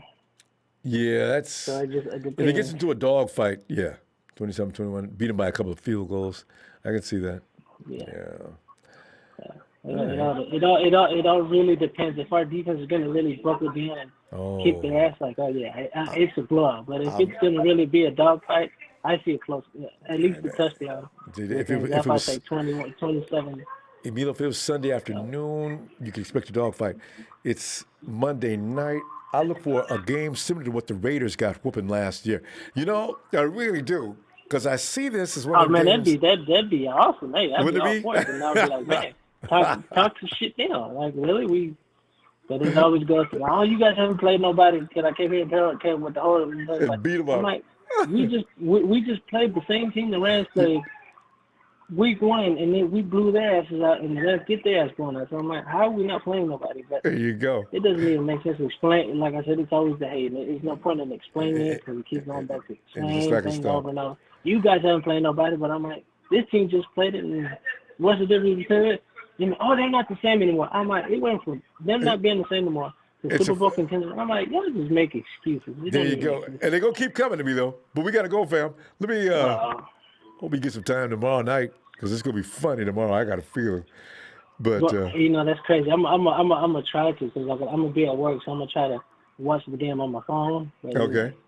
And then you can have, if not, you know, then you know exactly what's going on. If not, I'm going to have to just listen. If not, I'm going to have to just listen to it. So, you know, right. I'm going to try to watch it, but for the most part, I'm going to listen to it. All right. So we'll see you Tuesday night on Raw. All right. All right, Milo. Have a good night, fam. All right. You too. All right, man. Yeah. All right. Hey, Jamal. Hey, what's up, Rob? How you doing this morning? This evening. Doing great. I mean, I mean, I'm feeling a little more relaxed than I was during the week because I've looked at all variables and read up and down thinking, I don't know how come that team, any given Sunday, okay, everybody knows that concept. But honestly, even if the offense ain't doing nothing tomorrow, Baker Mayfield can't move on that defense. He cannot move on that defense. I'm looking for this game to get a little stupid. So. Oh, real stupid. It's going to get out of hand real quick. And listen, Baker Mayfield doesn't do good under pressure anyway. And he's going to get a lot of he's going to get more right, pressure than he's got all year. Right. So that's why I've called. So, but I'm going to go ahead and put my score in already. I said we'll be in the 40s again. I'm saying 41 to 14. Ooh. Maybe already. There you go. Yeah. So we'll be in the 40s again. I mean, we're talking about Kyle Shanahan, and we're talking about his mindset. I mean, he's worse than his dad is. Obviously, ain't he? I agree. He is more treacherous than his dad. His plays have everybody said, ooh. That's right, because I remember when Kyle Shanahan, Mike Shanahan was our coordinator with San Fran. I remember us putting up that 55 to whatever points to Denver, and he was behind that. Every Super Bowl we won almost with him, we were in the 40s. I mean, we put up 49 on Chargers. In a Super Bowl, and I said, man, now you got his son.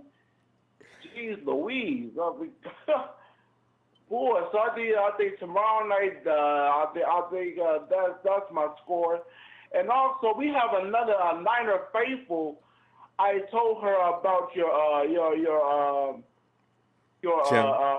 download the Ronbo Sports app so she can chime in as well. All right. Her name is Rhea Johnson. Rhea. Give her a shout out too. All right. Yeah, Rhea Johnson. Yep. Thanks, Jamel. And Jamel, you know something funny? You mentioned about how 49 Mike used to do with the 49ers and make them just steamroller teams. Do you know this is why Derek Carr's brother, what's Derek Carr's brother's name? Is it David? He's David Carr.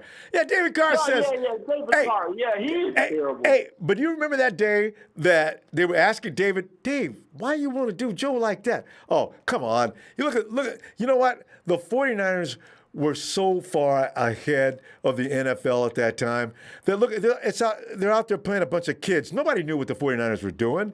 I said, Dave, you still need a quarterback to execute the offense, but coming back to what he's saying, though, is the offense was so ahead of everybody else, there was nothing anybody could do. Just like now, Kyle Shanahan's offense, when you see a whole defense on one side of the field and a wide receiver bleeding out of the whole mess.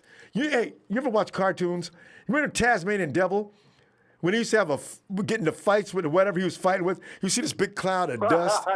And then the character, whoever he was whooping, would walk out of the dust and stand there and look at him. Right, exactly. That's what Kyle's offense is. All this violence and craziness is going on one side of the field, and all of a sudden you see a wide receiver running free, and a quarterback just lobs it. He ain't got to throw a zip, just lob it in there. He walks into the end zone. How many times have we seen Kyle do that? That's obscene. All the time. And now he got his pieces that he needs, and Robert Sella got the pieces that he needs on defense. Yep. Man, it's a machine. You can't stop us, bro. So, yep, that's it, fam. We're gonna run away with this. Oh, I really feel good about this game. And I may end up being close, but honestly, the defense is not going to let Baker Mayfield come. Unless that coach comes up, Kitchens, unless he comes up with some elaborate scheme beyond what he normally does, I don't know what he could possibly do to fool a 49ers defense. Because Robert Saleh's a very intelligent dude, too. This is damn near going to be a mismatch. We'll see. Yeah, it will be. Yes, go ahead and get out of here. And also, give my baby Sophia a shout out. I'm gonna go ahead and Sophia. Oh, and like I said to you, yeah, Sophia is coming to see me this week. All right. So good, sure Sophia. We'll take lots of pictures. We'll take lots of pictures and videos, and I'll email you, and I'll email that. I'm gonna email you a picture of her, so you can see how she looks and everything. Oh yeah, I mean that's a very, very, very beautiful lady there you got there, Jamel. I mean, Oh, no thank doubt you about very it. much. Yeah. and Yes, what a good-looking kid too. Yes, fantastic. Oh man, JJ is awesome, man. Yep. Fam, tell you what, I'm gonna go ahead and if you get time tomorrow, hope to hear from you after the game. All right. Oh, I definitely will. All right, I'm Jamel. gonna watch that game tomorrow night. All right. Have a good night, fam. All right, bro. Yeah. All right, now. Yep. Always good to hear from Jamel. He's laying back, relaxing. Hey, Charles. What's going on, Ronbo? Charles, man, we're sitting here pumping ourselves up about this game. Talk about Nick Bosa getting mad about no respect. He speaks for the entire 49er fan base as well. And this game should be one of them games where if the 49ers do win, which all signs are pointing towards that will be the case, this could be the first week we can actually hear the right kind of feedback on the 49ers. Stop with the nonsense. This could be the week, Charles. Could be the week.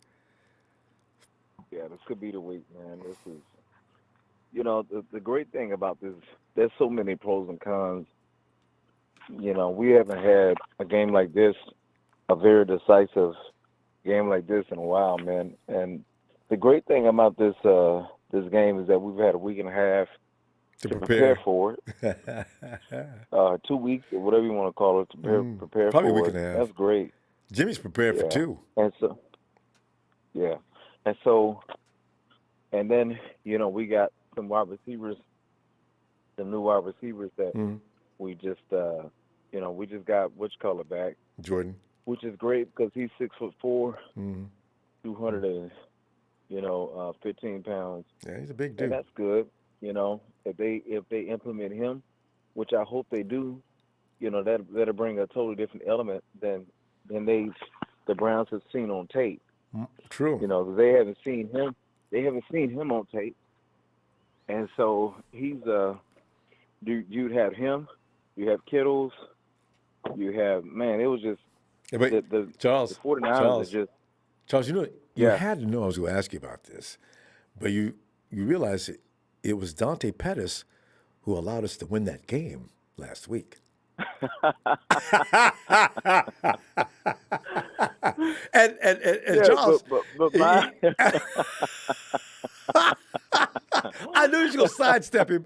You mentioned every receiver except for Dante, and he's the one who won that game for us. When I saw he caught that pass, I said, Ronbo, he gonna be waiting on me. Yeah.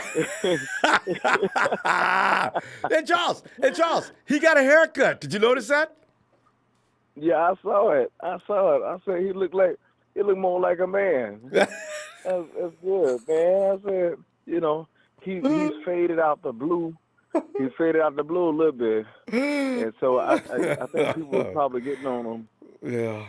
About his hair color. Hey, and Charles, did you notice it was no paws licking or anything else? Dante, he looked like Gronk out there throwing that ball down, and then he walked over and he gave it a flex. I said, "Oh, Dante, they got mad." Yeah. See, that's that was good, man. Mm-hmm. Yeah. Well, we'll reserve our judgment.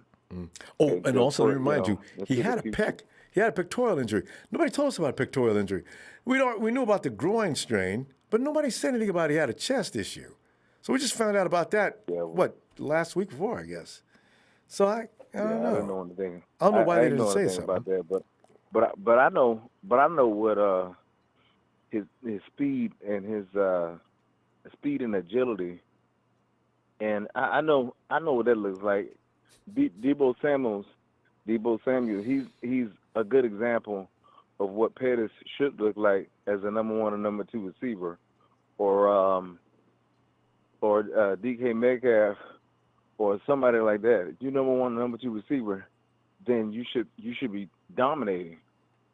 You should at least get 4 or 5 catches for 85 yards a game. Or you should, it should be like that. It shouldn't be a wonder of your abilities. It shouldn't be a wonder. So that's what I'm saying. They're making it. He came into the season. They had to make him out to be a number one, number two receiver, but he didn't prove it. And so last year, like I said, he was the 49ers did so bad, and when he did catch something, the defense was surprised, and so I think that's what was going on with him. But I don't think he's not a number one, number two, or maybe he's a number three, number four receiver, but he's not a number one, number two. You're talking about Dante, I assume. Yeah, Dante. Yeah. Yeah, I just want to see how good he can be, and then I'm gonna rank him. But but Charles, let me get your score and a prediction. I don't really know. I mean, it just he's they have so many. The Browns have so many effective pieces on the defense, and Baker Mayfield. If our secondary is not on and popping, then they have 2 really good wide receivers. I can't even give you. I just say, I really hope we. But I know this. I'm gonna say this, and I'll be done. Nick Chubb, he gonna get skinny tomorrow because he ain't running. Nick Chubb, he's gonna get skinny tomorrow. He's gonna get skinny tomorrow because he ain't running. That's rich. If he thinks he's going to run all over the 49ers like he did last week against Jacksonville, some of the worst tackling I've ever seen in my life, he's going to be in for a surprise. So we'll see about that. We got the right number 56, and that boy right, Alexander. I don't think I'm saying his name right. Boy, he stopped everything. He stopped everything in his tracks. Once he gets his hand on you, you go down. And Fred likes to tackle too. Man. Just don't. I'm surprised at Fred's coverage skills, but But fam, we got to go, Charles. And I'm gonna tell you what. You don't have any. You don't want to give me any score then, huh? Well, I don't want to get no score. All right. No, you don't have to. I was seeing if you wanted to. I'm kind of apprehensive about tomorrow, but right. I'm gonna stay up tomorrow. I'm gonna chime in earlier tomorrow about and we will, score, hopefully. And we'll see you hopefully then. we can blow them out. I hope so. All right, Charles. Have a great night. I look for you tomorrow. And hold on. And I hope that Pettis scores us another touchdown. I hope so. I know you too. All right, fam. We got to go because it's getting late. I'm going to try to get out to the east as much as I can. All right, Charles. Night. Okay, all right. Love you, Ronbo. Thanks, man. Love you back. All right. And now it is time for the holla to bring him in. I thought that somebody was clowning. Let me see if I can holler him awake. A Niners!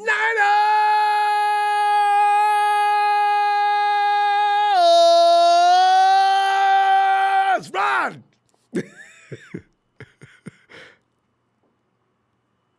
Rod? I thought somebody was playing a minute ago, but that was Rod. Rod was sawing logs. Man, I don't know what's been going on, man. It's like I've been kicked off the phone for like four different times. I had to kick off the hey, Rod, I'm glad you mentioned that. Listen, fam, if you get kicked off, get back in. A lot of times the system drops people for reasons. I've written them notes. I've asked what is going on with rejecting my phone calls. They respond various ways. They respond. They don't know why that happens, Rod. So my apologies. Good Lord, because we don't be hanging people up. Man. No problem at all, Ronbo. No problem at all. I'm a Niner, baby. I'm all calling right. back. All right. Good. let's start this right. thing on the right foot, though, boss. All right. This is gonna be an ass whooping, dog. We got to go 44-9, baby. I really believe I'm that. not even gonna give him a whole 10. I'm gonna give him 9. Because they ain't gonna launch no offense. And Rod, we've been giving up them last 7 points in the fourth quarter. You notice the 49ers hold teams down for 3 quarters until they get bored in the fourth quarter. Well, we up by 3. Go ahead, kick back here a little bit. Ain't got but a couple minutes to go. All right, give you all that. Hey, man, they got to put on the show tomorrow, man. They got to put on the show tomorrow. I think so. Everybody and their grandmama been making a mockery of the victories that we done got this year. So, and we deserve. And we deserve it against the Steelers. Take the gloves off, man. Yeah.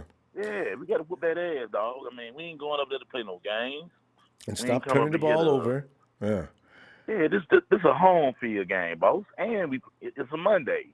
It is an absolute must that we whoop that ass. We got to. That's what we do.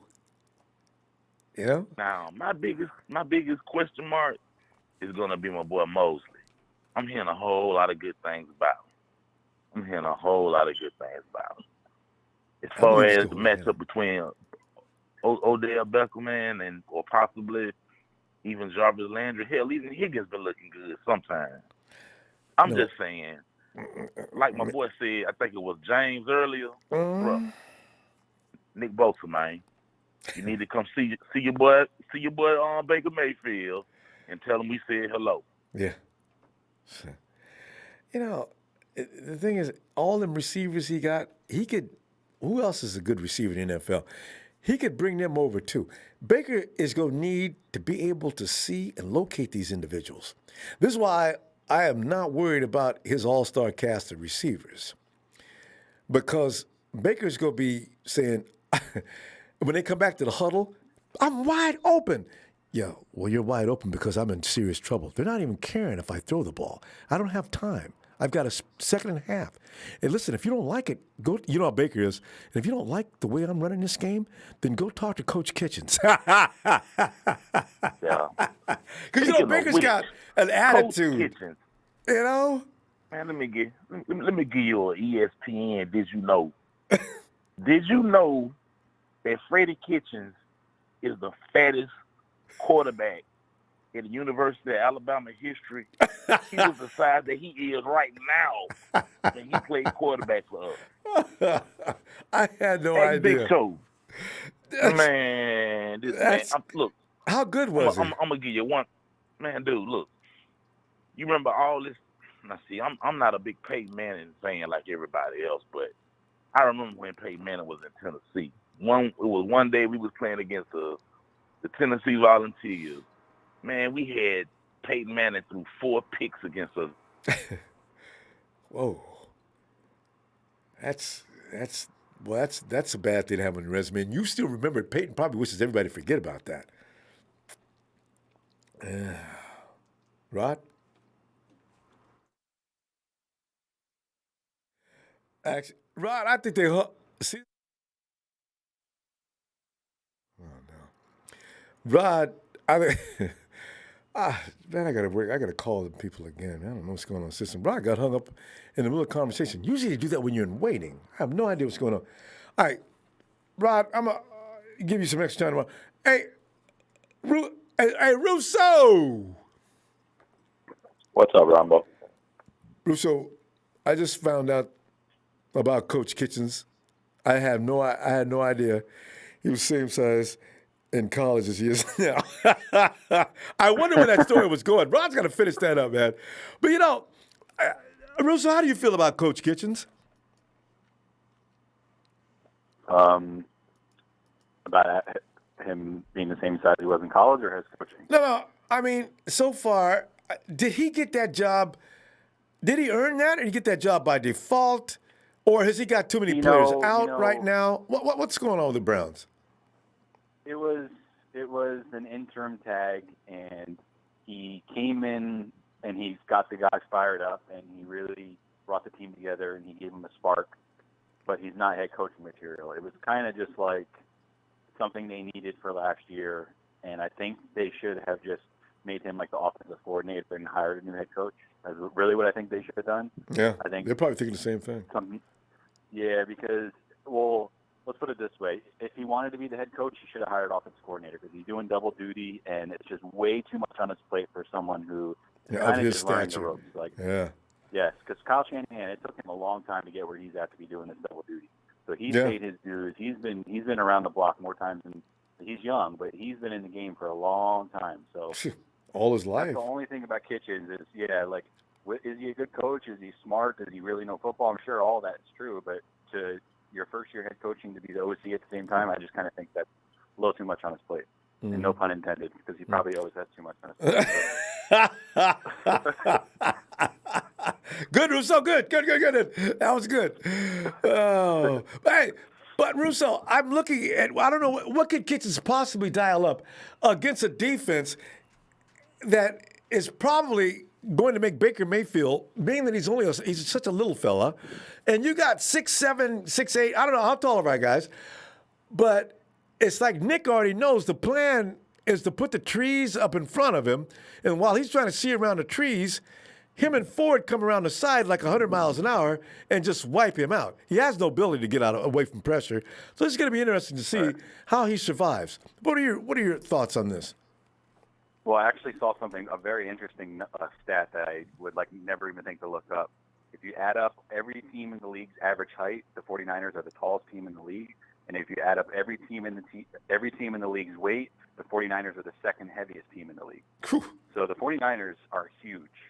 Yeah. Put it that way. So I think that Freddie Kitchens could possibly scheme something up, but not with the personnel that he has, because they're weak on the tackles and they're weak on one of their guards, and they just don't have the ability to protect. The way they run their system, it's a lot of one-on-one matchups, and they're not going to have the personnel to go with our front seven. They just really won't. Like, I understand what they did with the Ravens and how they beat the Ravens and all that, but that's a division game for one. So you throw everything out the window when you're in the division. So I don't care. True. Like we've seen with the Niners to the Cardinals. The Cardinals aren't very good, and they've owned us just because it's a division game. They got a lot of tape on us or familiarity. So for that reason alone, that it makes it a little bit different. And then just the matchups, they match up very well with the Ravens. The Ravens aren't an X's and O's team. They run the RPO. They try to just beat you with speed, and then they hit the deep ball. They take deep shots with Lamar Jackson and Hollywood Brown. Jimmy Garoppolo is going to stand there. He's going to pick them apart. And Kyle Shanahan's going to scheme it up, and there's going to be 7, 8, 9 different guys all catching balls, and they're just not even going to know who to cover. I agree. They're going to try to take Kittle out of the game, and then they're going to be like, who the hell is this fourth running back they have? I've never even heard of this guy. You know what I mean? Like, it's just, I agree. I knew it. It's a very, very bad matchup. It really just is. And exactly, and that's what this game is about. It's about matchups. And as I sit there and thought about it, as I was a little worried, I said, the Browns have no business being able to beat the 49ers because, first of all, on the matchup situation, they're in trouble. Baker's not going to be able to slide out like he likes to do to find somebody to throw to. If he comes out of the pocket, he's dead meat. And he normally needs to do that because he doesn't throw into spots very well. Baker needs to visualize, he needs to see his receiver, and normally he likes to go with his first read. Now, if he doesn't get that first read, is when he gets himself into trouble. He starts running around, and that's when they get his butt. If he's going to do, unless he learned a lot since last week, I don't know what he's going to do that'd be surprising anybody. So, I guarantee you he's watching our tape and he's shitting his pants right now. Yeah. But the one guy that a lot of people are worried about, and I understand, and it's very rightfully so, is Justin School, and they're worried about Myles Garrett. Like I tell you, Ronbo, this kid, I have a lot of faith in him, and I watched a ton of his tape, and I went back and I watched the game last year, Vanderbilt versus Kentucky. He went toe-to-toe with Josh Allen the entire game, and he only got beat one time the entire game against Josh Allen. And one time. And once in 4 years did that happen. Yes. I mean, Russo, how many tackles have that resume? And he didn't leave school early. He was a true freshman, and he went 4 years, and he gave up 1 sack. That's incredible. That's 2 years SEC? on the right side and 2 years on the left side. So that's both sides of the line. So that's versatility. That's like, I know how to play tackles. He's a legit swing tackle, Ronbo. Like, this is a guy. Like, I understand we need to draft offensive line and all this other stuff, but this is a guy that could be the future swing tackle of the team. Like, I think he might show enough to not need to re-sign Sean Coleman coming off this injury and investing a high dollar into him. Like that's how much confidence I have in Justin School. I want to see him not hold. Like hopefully he can fix the penalties. You know what I mean? But as for just like technique and the ability to take on Myles Garrett one-on-one, I have 100% faith. Mm-hmm. And the game's probably going to slow down for him a little bit as opposed to what it was last week. You know what I mean? Is it because guys coming out of school, they got to adjust to the NFL speed, right? It probably freaked him out a little bit, but he remained calm. He started losing a little bit in the fourth quarter, but for the first 3 quarters, Justin School was taking care of it. I was worried about Mike McGlinchey because we're watching TJ running in every now and then, and I'm saying, Mike, I'm looking at your footwork and I want to slap you. Come on, man. Yeah. That was awful. I mean, and he couldn't have a better coach. He's got Joe Staley as his coach now. You know what I mean? Like, so he's learning from the GOAT right now. So I'm not really worried about Justin School. So I mean, that's just me. I mean, maybe I'll be wrong, but I just really think he's going to hold his own tomorrow. I think you're on target. I consider him an asset, not even just like a holdover. I think he's a good player. Russo, let me get your score here because we have to go. But what do you got? Yeah, I got 30-13, San Francisco. I like close. Fairly close in the first half, and then I think San Fran pulls away. They get a big turnover in the third quarter that kind of ends the game-ish. I wish in the fourth quarter, if it got to my score, let's go ahead and sit Jimmy down and let Nick have some nighttime action. You talking about pissing the Browns off. Hey, Rousseau, see you tomorrow night, huh? All right, bro. Appreciate it. Hope you have a good night, Ronbo. You too. And fam, be sure to click on Russo SF49. He's always got great content going all the time. Man, Jerry Fresh get together every now and then, and they do things as well. So Jerry Fresh, fresh perspective. Russo SF49. He is one of the founding members of TNT.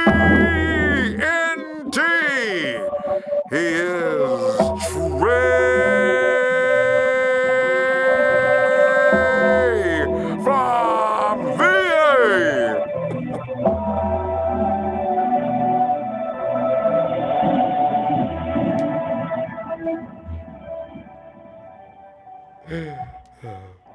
And I do mean finally, Brother Ronbo. I've set off all types of alarms. It is going down.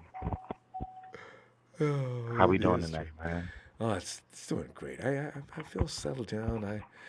I was waking up in the middle of the night. Shout out to my team, Sam.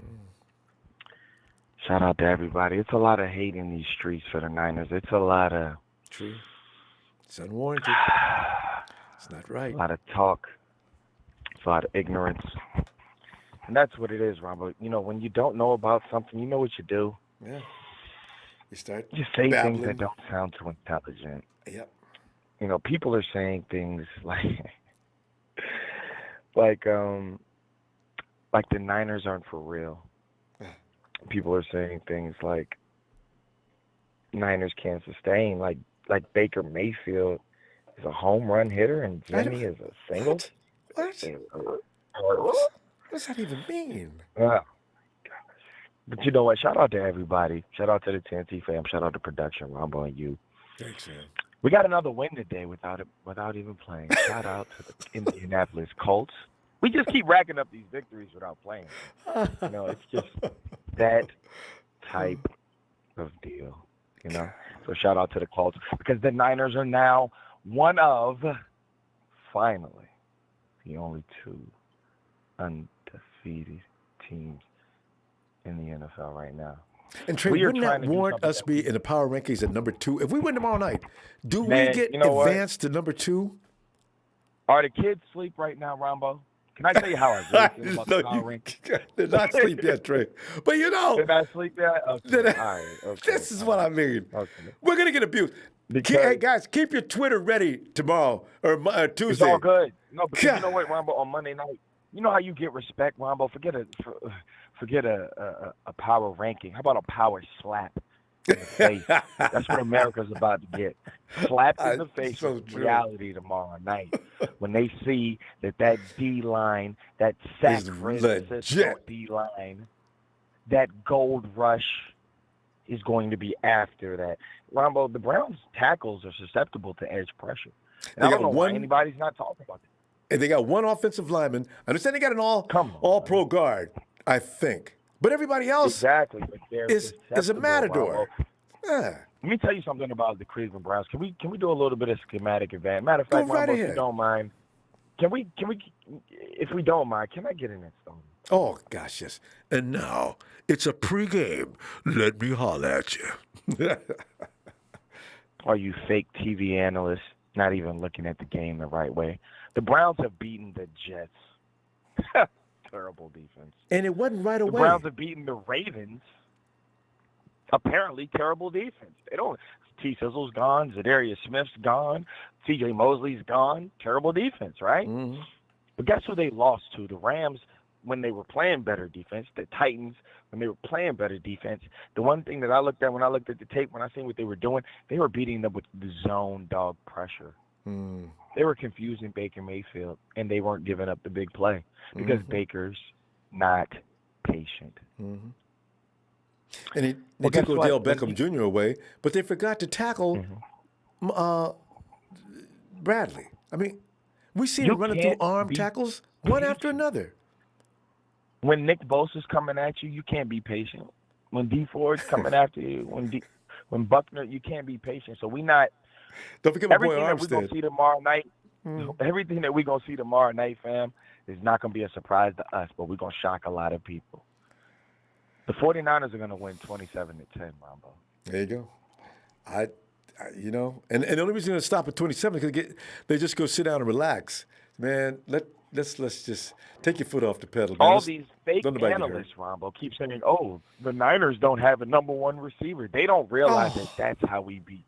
That's how we beat teams every week, Ronbo. Because we don't have they number don't know one receiver. Which way did he go? Which way is it coming? That guy's running by me. I went this way, but they're going that way. I don't know how to control it. You can't, when you don't know who to prepare for, when you don't know where it's coming. You know who has the most respect for the 49ers? The teams that we just beat. Yes. That's who has the most respect for the 49ers. Yes. Wait a minute. They know. And somebody should talk to them every now and then. Ask them. Don't rely on your own ability to think. Ask the teams that got beat. What happened to them? They can tell you. They don't know. Ask them, Ronbo. But you know what? Dead men don't speak. They're not out here pumping up our. Dead men don't speak. We're going to do something, Ronbo. Before we leave, we have a chance to do something that we haven't done in 30 years, since 1990, and that's go 4-0. It's time. Right. Trey. Ronbo, I'm going to get up out of here, man. All right, fam. Before I say something that the kids can't hear. I know. I am highly upset at the disrespect. I'm highly upset with people acting like we're not going to do what we do. We got this. Stay humble. This is the beginning. All right, fam. Trey, have a great night, fam. All right, Ronbo. Man, I appreciate you, sir. Appreciate you back. You know this. Yeah. Yes, sir. There's Trey and coming in lighting the candle on truth. And then Okie Niner, what's up, fam? Niners over Browns, 31-24. I really do see this game reminding us of the last year's Raiders versus 49ers. And I thought that was going to be a little bit of a game. That was ridiculous. Raiders didn't bring nothing to the table but a ketchup. Put it on your meat. Because honestly, I don't see... Kitchens he's not even that kind of brilliant. You know, if it was Kyle Shanahan, we were going against them all, and he had something to at least thwart the defense, then maybe I'd say, hey, let's walk easy on this. But Kitchens doesn't. Baker Mayfield is who he is. There's not going to be a new Baker Mayfield that's going to step on the field tomorrow.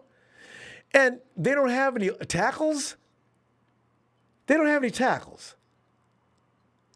You know, in fact, they better make sure they bring the backup quarterback. I actually see Mayfield getting seriously hurt. This is the worst he's going to see all year. Tennessee has okay tackles. I mean, okay edge rushers. The Jets don't have any. The Ravens, I don't know what was going on with them, but they don't know how to tackle. As I said, I'm watching that game, and the booth announcers are there's one missed tackle, there's 2, 3, and it was. And you go over Jim Harbaugh came over and personally address the defense, and it says, do your job. And I'm sitting, I'm watching the game. I'm laughing. Job, man, you better send all them dudes a Christmas present, man. You ain't never going to get no day like that again. And when you bring that game to 49ers, if you think you're going to run through everybody's arm tackles, you have a surprise coming. Chubb knows he got away. That 85 whatever yard run he had, come on, man. Ravens, I guess they didn't have breakfast that day or something, but I don't see that happening at all. So I'm looking forward to this game. Now, I do worry about Jarvis Landry. He is good. If Baker can escape for a minute, but I see mostly short gains. If he's waiting for things to develop downfield, please wait for that, Baker. Please. The more you hold the ball, and you like holding the ball, don't you? Baker, first read. They got that covered. Baker, hey, Baker. Oh, bam! That's... I'm looking forward to this game, actually. Let's see what happens. I mean, more importantly, though, I want to know what our offense, because each week our offense progresses a little. I want to see that one game where it takes a big leap. We're not making a lot of big mistakes. You know, that the jet sweep, when that timing was off and the ball falls helplessly to the dirt. I don't want to see that again. I'm hoping they get these things down. Now, they've been off for a while, so the timing could still be off, which worries me to death. That does worry me, all right? And I don't want to see any more passes bouncing off of defenders' hands or off offensive hands into defender hands. You know, if we could stop doing that, do you know the 49ers would have 2 or 3 routes? No, they'd have 3 routes. We would have definitely would have routed Tampa Bay. We left 3 on the table, right? They beat the Bengals up pretty bad, but it should have been worse. And, you know, you give a 5 turnovers, and you still win by just a little bit, but you won? Fam, please hit that like while I'm going crazy here thinking about tomorrow's game. I'll see you. I'll be in your face at your place. We'll enjoy this one together. Oh, my God. A Niners!